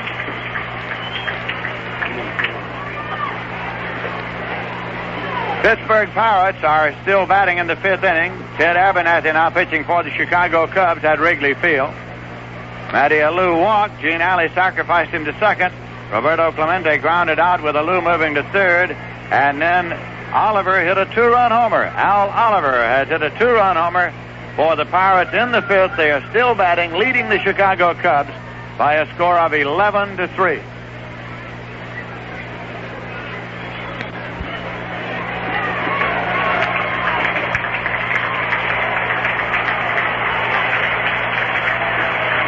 And now the Philadelphia Phillies will be coming up here to face Tug McGraw. Here is the paid attendance, 20,477. Ladies, 965. Midget Mets, 11,230. Total in the ballpark, 33,421.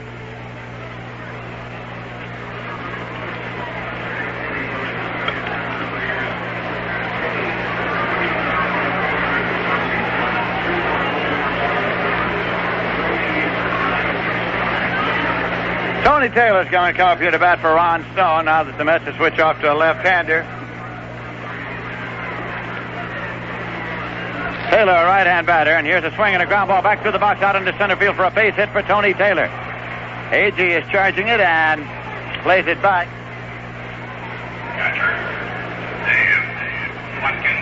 Dave Watkins coming up.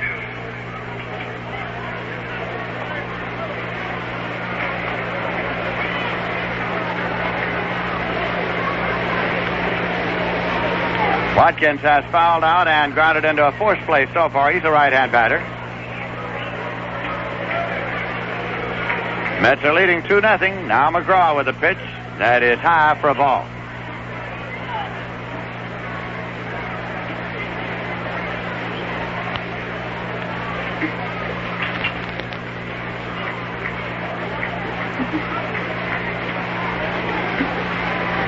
McGraw again sets up, checks the runner. Here's the pitch. Swung on and missed. It's 1-1. Don Clendenon is holding against the runner at first base.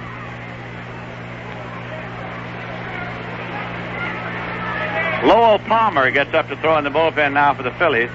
Watkins is the number 7 man in the order. Tug McGraw delivers, and it is high for a ball. He goes behind 2-1 now to Dave Watkins. Phillies batting in the top of the 7th.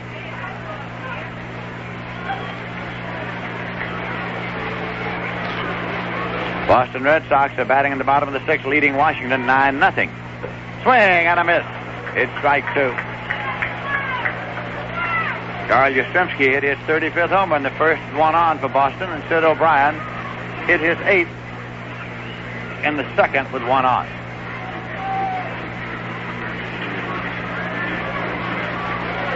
This will be a 2-2 delivery. High and away. The count goes full at 3-2. The end of 6 innings of play. Detroit 4, Baltimore 3. Willie Horton homered for Detroit, his 26th. Paul Blair homered for Baltimore, his 26th. And Boog Powell for Baltimore, his 37th. Here's a swing and a miss. Strike 3. A strikeout. One away. As Tug McGraw got Dave Watkins, and Don Money, the number 8 man in the order, is coming up. The Yankees are at Cleveland tonight. Minnesota at Oakland on the West Coast later this afternoon. White Sox are at California against the Angels at Anaheim tonight. Kansas City at Seattle tonight. Clendenon holds against the runner, Tony Taylor at first base. Rick Joseph moves out to the on-deck circle. Here's a swing and a miss. Breaking pitch. It's strike 1. Rick Joseph is out there to bat for Jerry Johnson, with Lowell Palmer throwing in the bullpen.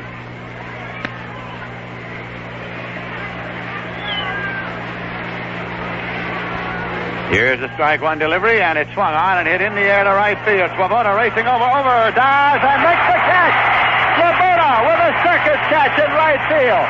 Skidding along the wet grass on his shoulder, but the baseball snuggled firmly in the glove. What a catch by Swoboda. It would have been sure extra bases. The hand is for Swoboda in right field. Now Rick Joseph will bat for Jerry Johnson. That was a line drive to right, and Swoboda raced toward the line.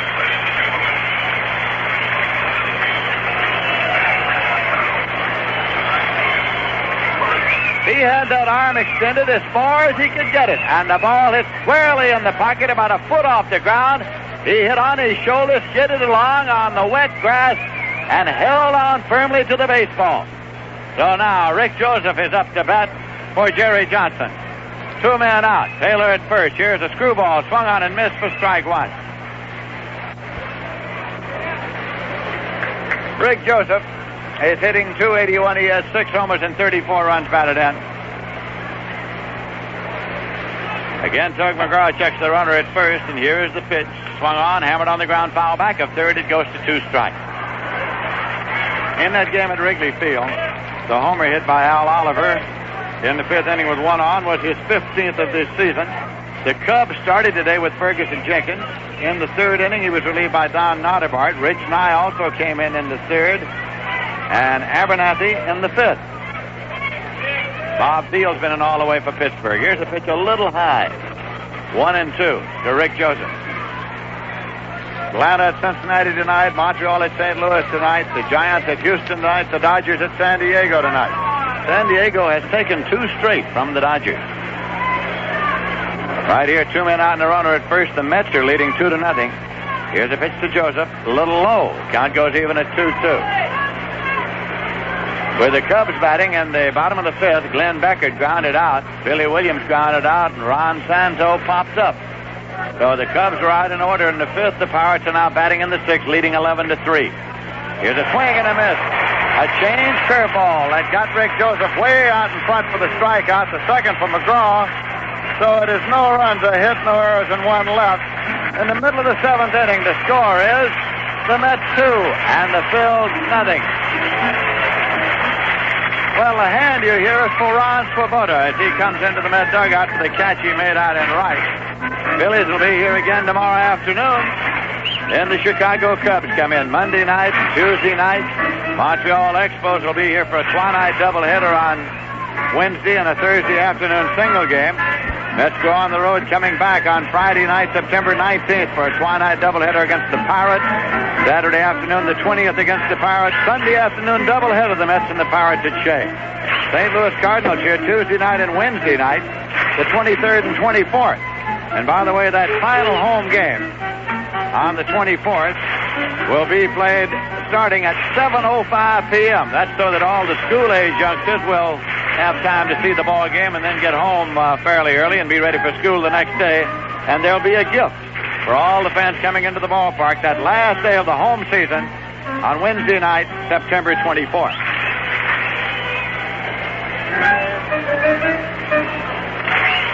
Well, we're getting changes now for the Philadelphia Phillies as they bring Lowell Palmer in to do the pitching. Lowell Palmer comes in to do the pitching, and Tony Taylor stays in the ballgame at third base. Garrett Johnson goes into left field. Ron Stone was removed for pinch hitter Tony Taylor. Lowell Palmer is making his 19th appearance. He has won 2 and lost 6 last time out at Los Angeles. He worked an inning in which he gave up no runs and no hits. Swoboda will be leading off for the Mets, and he'll get a hand when he's announced here.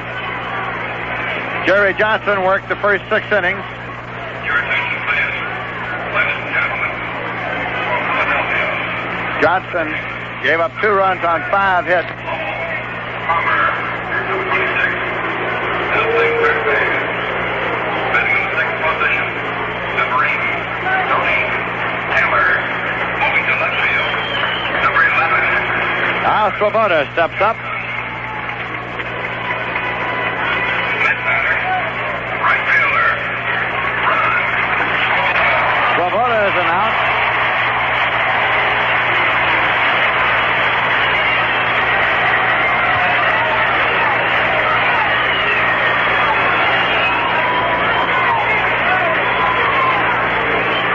Here's Lowell Palmer's first pitch, bunted up into the air, and can they get to it? A diving catch is made by catcher Dave Watkins up the third baseline, and he held on for the out. The plate umpire, Tony Vincent, couldn't see it. He was behind the catcher, so third base umpire Paul Pryor made the call. Swoboda trying to bunt his way on, got it up into the air up the third baseline, was in fair territory, but catcher Dave Watkins went up there about 30 feet, dived and made the catch. Now Jerry Grote, who had a home run leading off the third, he struck out in the fifth. The Mets are leading here 2-0. The hits are all even at 5 each. Mets are batting in the bottom of the seventh. Low and away, a curveball. Bounded on over the glove of Watkins. No damage done. There are no base runners. It's 1-0.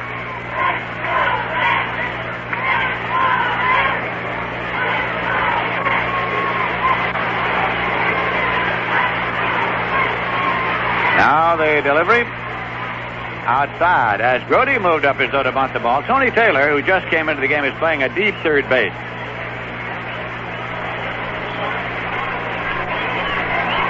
The homer by Grote in the third gave the Mets their first run, and they got another in the same inning. Harrelson scored on a sacrifice fly by Garrett. Here's a fastball foul back. 2-1.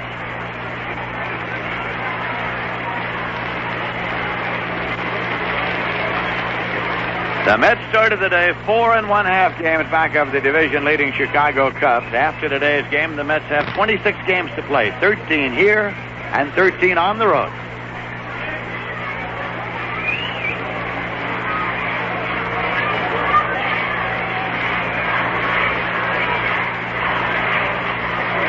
Lowell Palmer offers 2-1 to Grote. Fires low and away. It's out to 3 balls and a strike with Bud Harrelson waiting around on deck.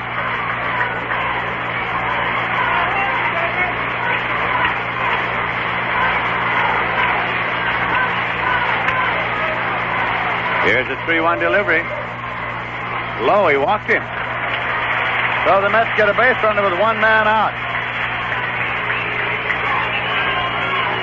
Shortstop. Bud Harrelson is 2 for 2. He's had a single and a double. Number 3.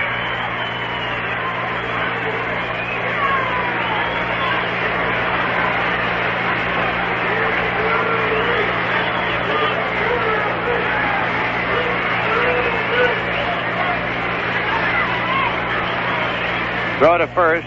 Grote's back.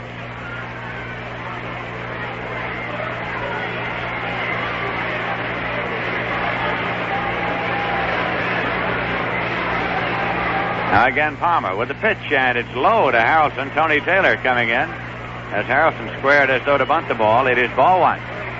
Paid attendance here, 20,477. To give the Mets a total season's paid attendance of 1,759,910. This pitch is in for a called strike. He wasn't bunting there. It's 1-1. The total attendance in the ballpark this rainy Saturday afternoon, 33,421. Ladies and midget Mets accounting for the difference between the paid and the total.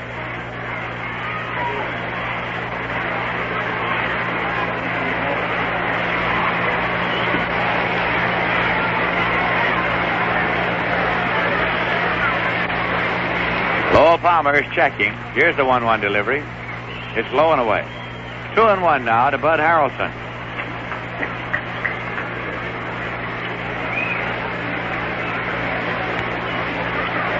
We'll be on the air tomorrow at 2 p.m.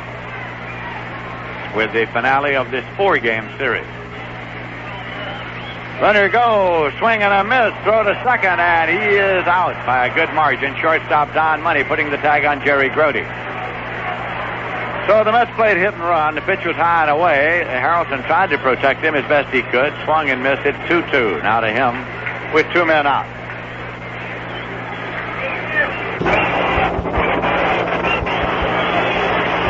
Doug McGraw is waiting on deck. The Mets are leading 2-0, and they're batting in the bottom of the 7th. Here's a swing on a drive down the right field out. If it stays fair, it could be extra bases. It's a fair ball. Harrelson's on his way to second. Getting to the ball now is Callison, and Harrelson goes in standing with a double. Bud Harrelson's second double of the day. He has had 3 base hits. And Tug McGraw is coming up.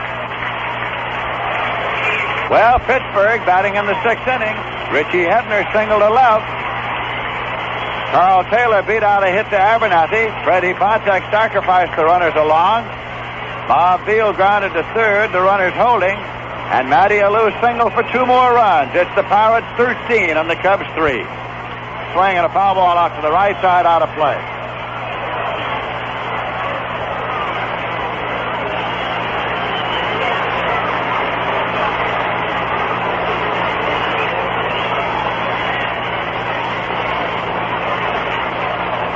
Here's a strike 1 pitch, swung on and fouled out to the right side, out of play. It's strike 2.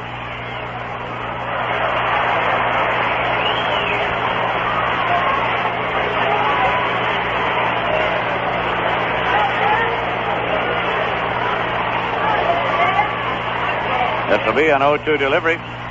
Swung on, fouled off. The Mets have 2 runs, 6 hits. The Phillies have no runs. They have 5 hits.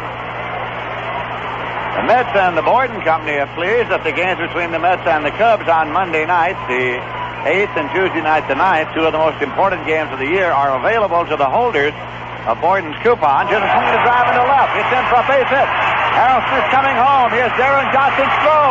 At the plate, he's safe. Moving on to second base now is McGraw. He goes in head first. He's safe.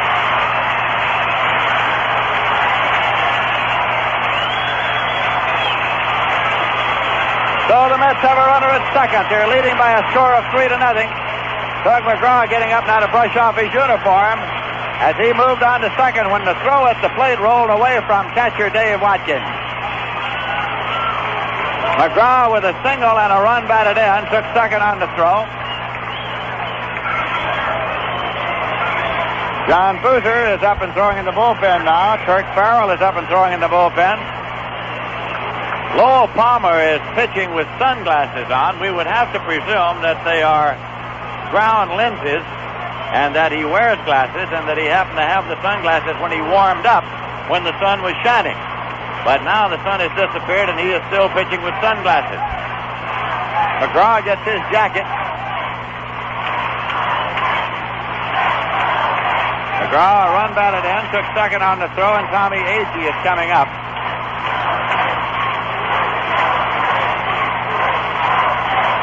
In that 6th inning with Pittsburgh batting, Gene Alley walked, Alou going to second, and Clemente grounded out. So the inning ended with Pittsburgh leading 13-3 over the Cubs. Here's a breaking switch pitch low and away. At Wrigley Field in Chicago, the Cubs are coming up in the bottom of the 6th inning with the Pirates leading them 13-3. By the way, they play again tomorrow also at Wrigley Field. This pitch is in for a called strike. It's 1-1. The Pirates have the kind of a lineup and batting order that can put you into a slump. They won yesterday over the Cubs. They're leading 13-3 today.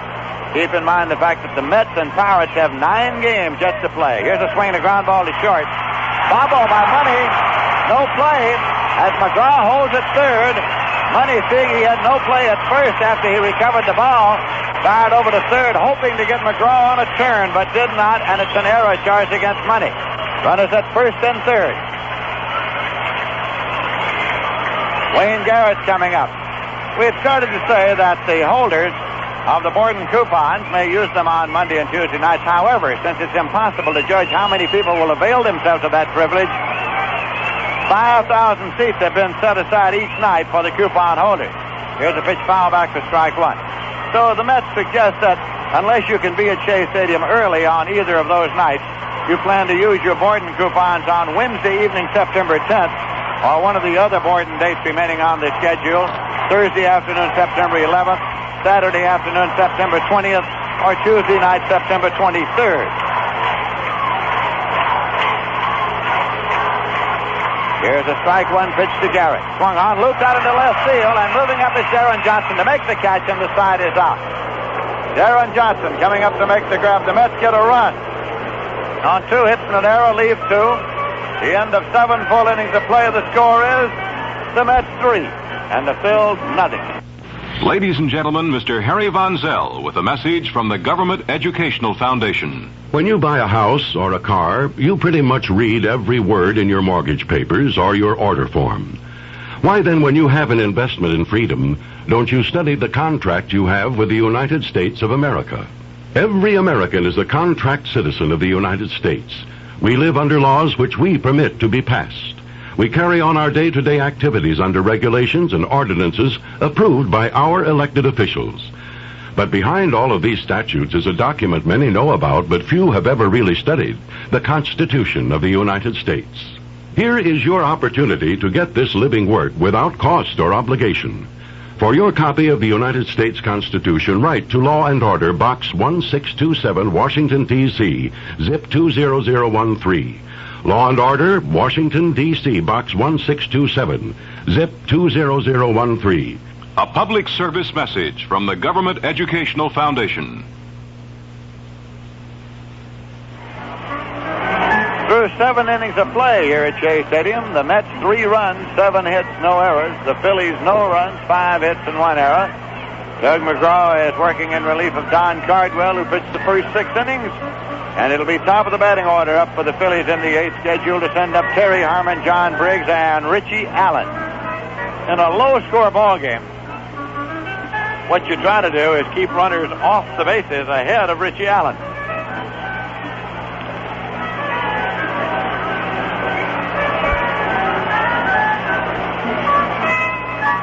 Starting the day, the Mets were trailing the Chicago Cubs by 3 games in the loss column. But the Cubs appear to be losing at Wrigley Field. So that might change. What you want to do is to try to keep the games that you're behind in the loss column less than the number of games you have to play against that team, so that you can, on your own, make up the difference in head-and-head competition. The Mets will be playing the Cubs 4 times. Twice in New York, twice in Chicago. All right, Terry Harmon's up. Here's the pitch. And it's in there for a called strike. Why do they call the loss column the all-important loss column? Here's the pitch to Harmon. Swung on it on the ground to short. Big hop up to Harrelson. Cross in time, and there's one away. John Briggs will be coming up.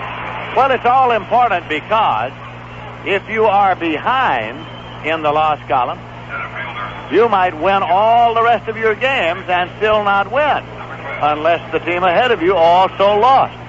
So that you are not in control of your destiny as long as you are behind in the loss column. You must depend on the other team losing ball games.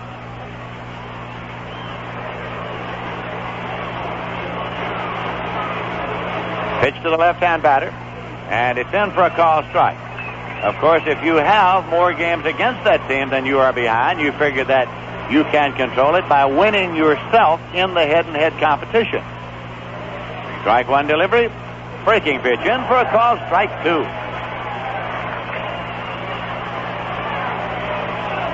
One man out, nobody on base, and Richie Allen is on deck.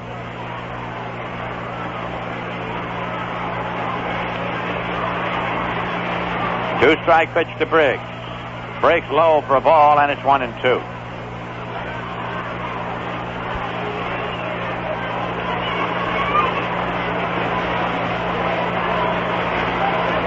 McGraw looks to Jerry Grody for the sign. The pitch is low for a ball. With the Cubs batting in the 6th, Ernie Banks grounded out third to first. Jim Hickman grounded out third to first. Randy Hundley walked. And Young forced Hundley to end the inning. The Pirates are batting in the 7th at Wrigley Field, leading the Chicago Cubs 13-3. Ball is fouled back out of play. Tried Royal Crown Cola lately. It's moving up fast in popularity, catching on all over the country. Get with RC, the comer.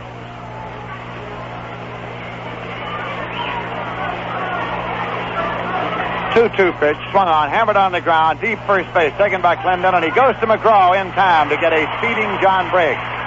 3-1 if you're scoring, 2 away. We pause for station identification. This is the New York Mets Baseball Network.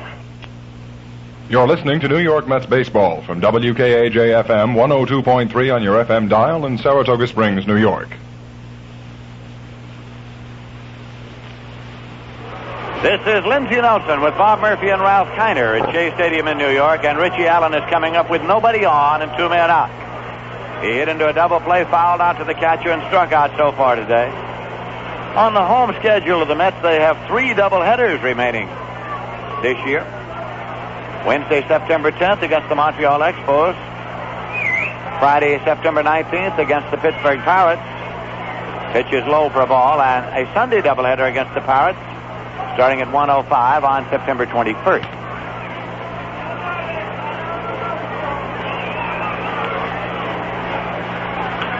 It swung out and popped up to the right side. Boswell retreats to the outfield grass, waiting for the towering pop, and makes the catch. McGraw gets the Phillies in order in the 8th. No runs, no hits, no errors, none left. In the middle of the 8th inning, the score is the Mets 3 and the Phillies nothing. This is Bob Walton of Walton Sports Shop, Lake Avenue in Saratoga Springs. Now you can have action the year round with Johnny Stewart's transistorized Electrocall crow and varmint caller. When you project these sounds on the Electrocall, you get results. Foxes, bobcats, and especially crows come as fast as they can run or fly. Crow and varmint calling is a sport you can enjoy year-round, day and night, in most areas of the country. Sharpen your eye for the coming hunting season and at the same time help get rid of predators. Stop in at Walton Sports Shop in Saratoga Springs for a demonstration on how to call crows and fox, and have fun doing it. Ask to see the Johnny Stewart Electrocall. Crows and varmints can't resist the calling sounds of the game in Crow Caller's library. Remember, that's Walton Sports Shop, Lake Avenue, Saratoga Springs, where sportsmen cater to sportsmen.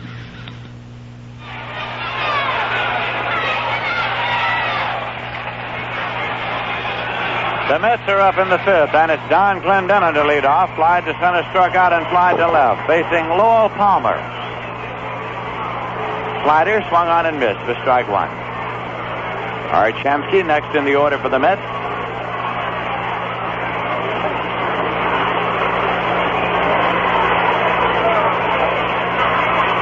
Palmer with the strike 1 pitch. Swung on and missed, strike 2. We had heavy rains in the area this morning. There is water standing around the warning track in the outfield, but the game started only a very few minutes late. The only reason it started late at all was because the starting pitchers took a little extra time to get warmed up. Here's a 2-strike pitch. Swung on and on the ground, back to Palmer. He fields it cleanly, waits for Allen to cover, throws to first in time to get Clendenon. So there's one away, and Art Shamsky will be the batter. He flied to right, flied to center, and grounded into a force play. Shamsky's batting average for the season stands right now at .298.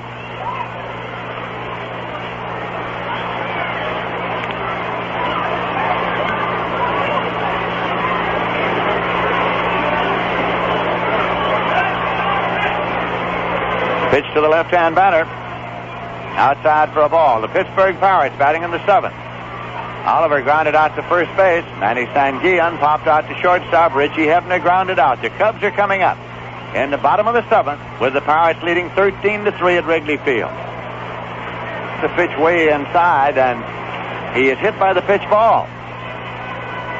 Art Shamsky is hit by the pitch ball and goes to first base. We're going to get a runner, Al Weiss, running for Shamsky. The Mets are leading 3-0 here. And they're batting in the bottom of the 8th.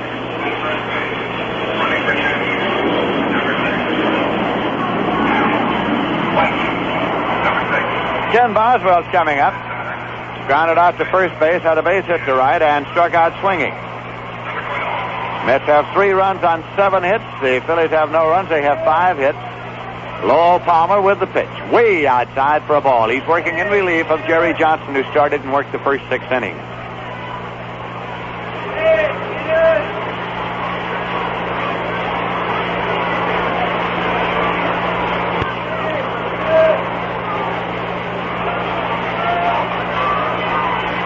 Now the 1-0 delivery. And it's in there for a call strike. It's 1-1. Well, now the fans will start to conjecture about the Monday and Tuesday night games between the Mets and the Cubs and what the pitching rotation might be. will be a subject for discussion. Here's a 1-1 delivery. High and away for a ball. It's 2-1. The Mets figure to have Kuzman and Seaver ready. And it figured that the Cubs would have Bill Hands ready, but they just might bring Ferguson Jenkins back since he was not in the ballgame very long today. He was relieved in the third inning. This will be a 2-1 delivery. Runner goes, and it is outside. Throw to second, and Weiss is out at second base. Shortstop, Don Money. Put a tag on Weiss. The count is 3-1 to Boswell at the plate.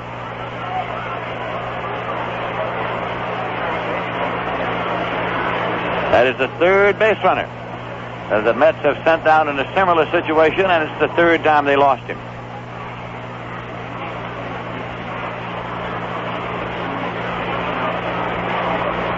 Here's a swing and a foul ball backing out of play. Another thing that enters into the discussion of the pitchers that the Cubs will be using is the fact that Bill Hand's normal turn would be tomorrow. Now, there had been rumors out of Chicago that Leo DeRocher was figuring on holding Hands out a day, just as the Giants held Marichal out a day for the Mets. However, with the Pirates bombing the Cubs a little bit today, that might change. Here's a pitch outside. Boswell draws a walk. Bill Hands has beaten the New York Mets 3 out of 4 times with extremely strong performances.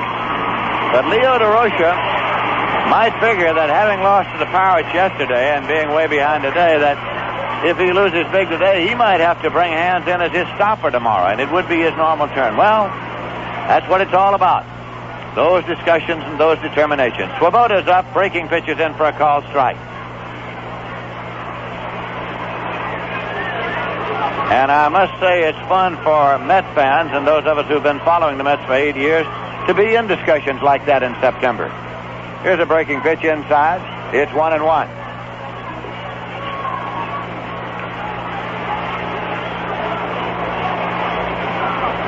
Boswell is the base runner at first. 2 men out.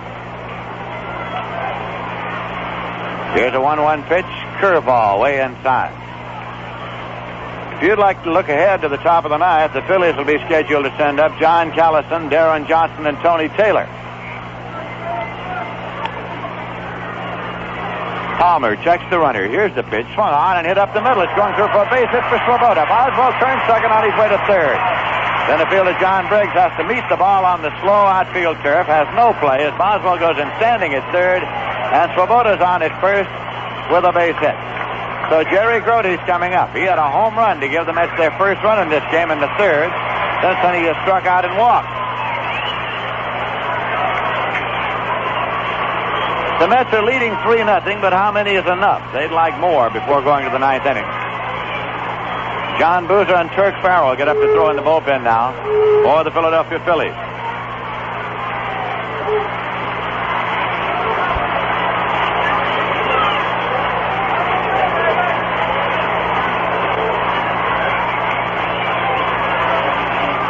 Lowell Palmer off the stretch. Here is the pitch to Grote, and it is in there for a called strike. Bud Harrelson kneeling on deck.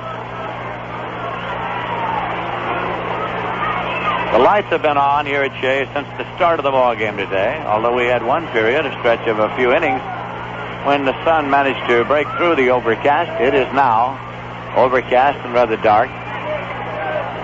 There's a swing and a ground ball to second. Taken there by Terry Harmon. Played to Richie Allen. Grote grounds out. The side is retired. It is no runs, 1 hit, a hit batsman, a walk, and 2 men left. So at the end of 8 full innings of play, the score is the Mets 3 and the Phillies nothing.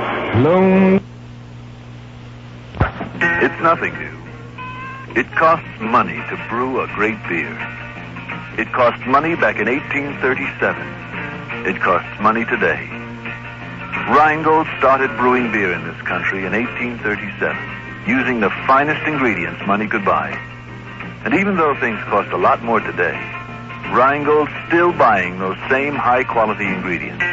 The finest malt, choice imported and domestic hops. Costly ingredients that give Rheingold its great extra dry flavor. and its proud 10-minute head. My dear is Rheingold, the try-dear. Ask for Rheingold whenever you buy beer. Rheingold head stays so high. Rheingold's brewed extra dry. Won't you try extra dry Rheingold beer? The Rheingold 10-minute head. Haven't you timed it yet? Rheingold Breweries, New York and Orange, New Jersey. Doug McGraw working in relief of Don Cardwell, who is the pitcher of record for the Mets. Now playing left field. Batting in one position. Number 17. And Rod Gasper comes in playing left field now for the New York Mets. Rod Gasper is in left field.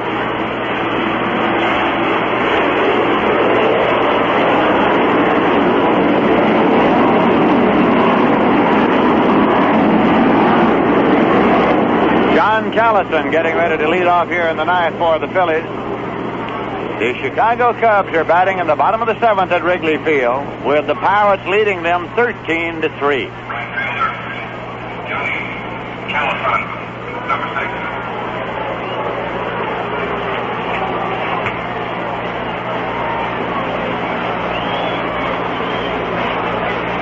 6. Weiss now comes in playing second base for the New York Mets. Al Weiss.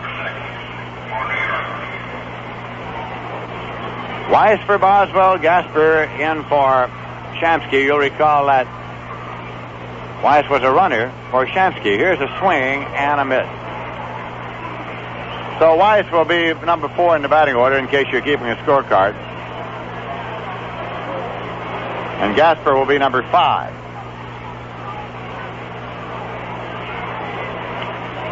Strike one to John Callison, who's gone 0 for 3. Here's a swing and a foul ball. 0-2 the count to Callison, who's followed by Darren Johnson in the order.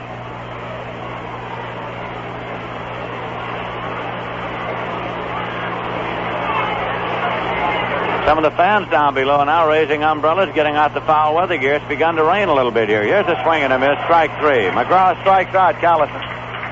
Third strikeout for McGraw. One away for the Phillies batting on the top of the ninth, and Darren Johnson's coming up. Grounded out, flied out, called out on strike.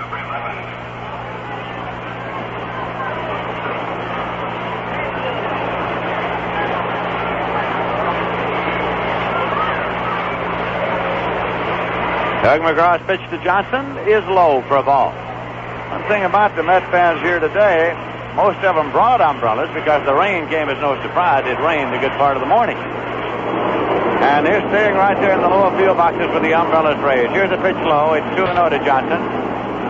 Followed by Tony Taylor in the Philly order. The Mets are leading 3-0.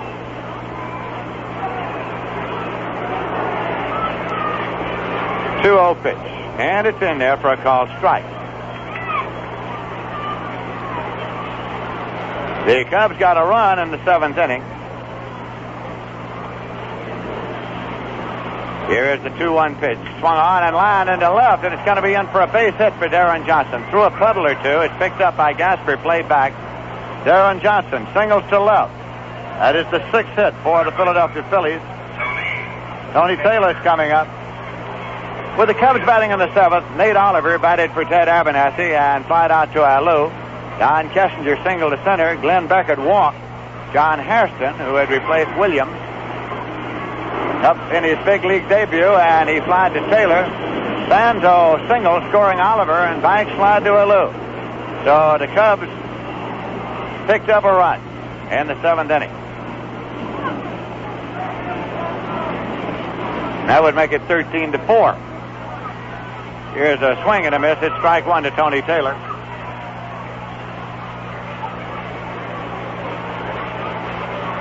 Taylor's been up one time and delivered a ground ball base hit up the middle.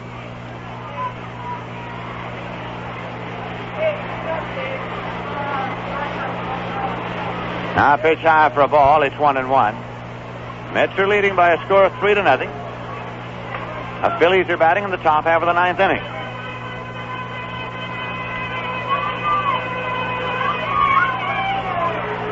Darren Johnson leads at first. Clendenon playing behind him. Here's a curveball swung on and missed.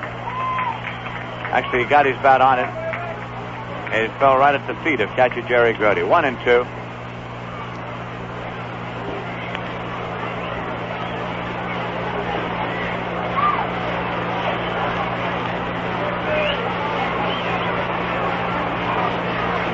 The 1-2 delivery is high. To Taylor, it's 2-2. With Dave Watkins on deck. One man out.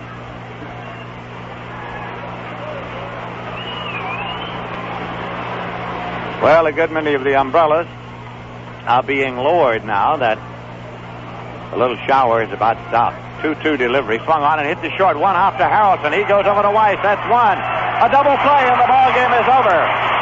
The double play goes Harrelson to Weiss to Clendenin. Tug McGraw gets his 11th save, and he's getting congratulations all around as Don Cardwell gets the victory. And the New York Mets have won their ball game.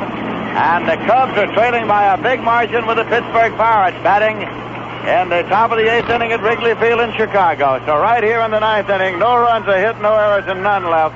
We'll be back in a moment with the final summary and totals. Right now, the final score of this game is the Mets 3 and the Phillies nothing. Having a problem in deciding where to take your group in its next outing? If so, let the Mets Group Sales Department solve it for you. This department is manned by experts in handling both men's and women's groups.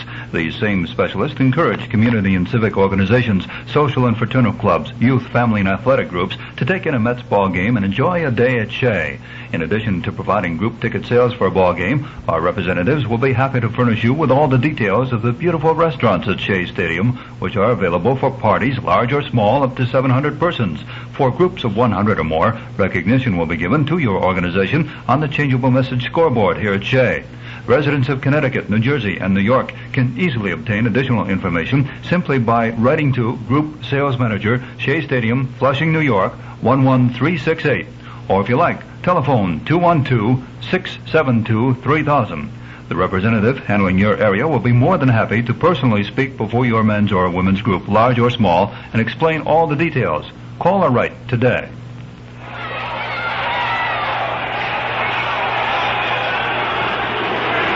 Well, here at Shea Stadium, the New York Mets have defeated the Philadelphia Phillies by a score of 3-0.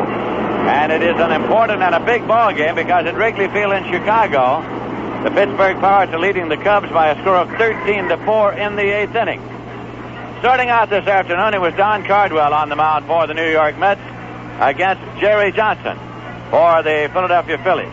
The first run was scored leading off in the bottom of the 3rd when Jerry Grody hit a home run over the left field fence.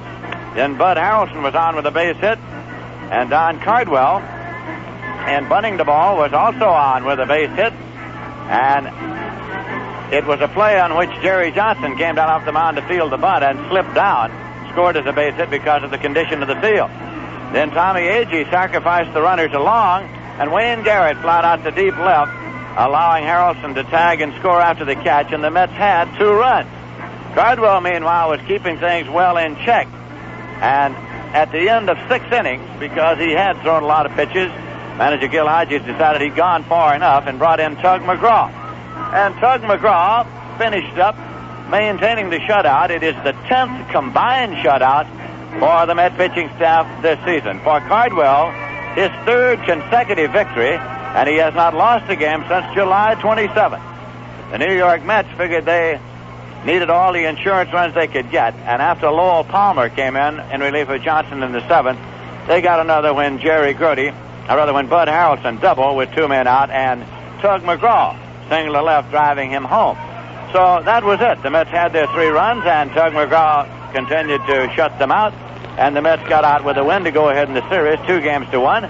And we'll have another game here tomorrow afternoon when we'll be on the air at 2 p.m. It'll be Gary Gentry going for the New York Mets and Billy Champion for the Philadelphia Phillies. Now, we'll be back with more about the Mets in just 1 minute. The finest in Italian cuisine and a wide array of steaks, chops, and seafood await your dining pleasure at Mangino's Restaurant, located in the south end of Saratoga Lake. But there's a big difference between just ordinary Italian or American cuisine and Mangino's fine foods. At Mangino's, your order is never prepared hours before. Mangino's realize that good food cannot be hurried, and they ask you to give them a little time to prepare it properly. All dishes are prepared to your order when your order is placed, never simmering away for hours or minutes in the kitchen. And that's the big difference at Mangino's. Why not enjoy eating Italian food the way it should be savored and dine at Mangino's restaurant, located in the south end of Saratoga Lake at Route 9P, just 2 miles from Route 9. A complete line of Italian specialties are served to tempt the palate, and their steaks and chops and seafood are equally as delightful. If you're planning a banquet or party for up to 75 people, call Mangino's for their special party menu. They'll be happy to give you complete details. That's Mangino's Restaurant, the home of truly fine foods, Route 9P, the south end of Saratoga Lake.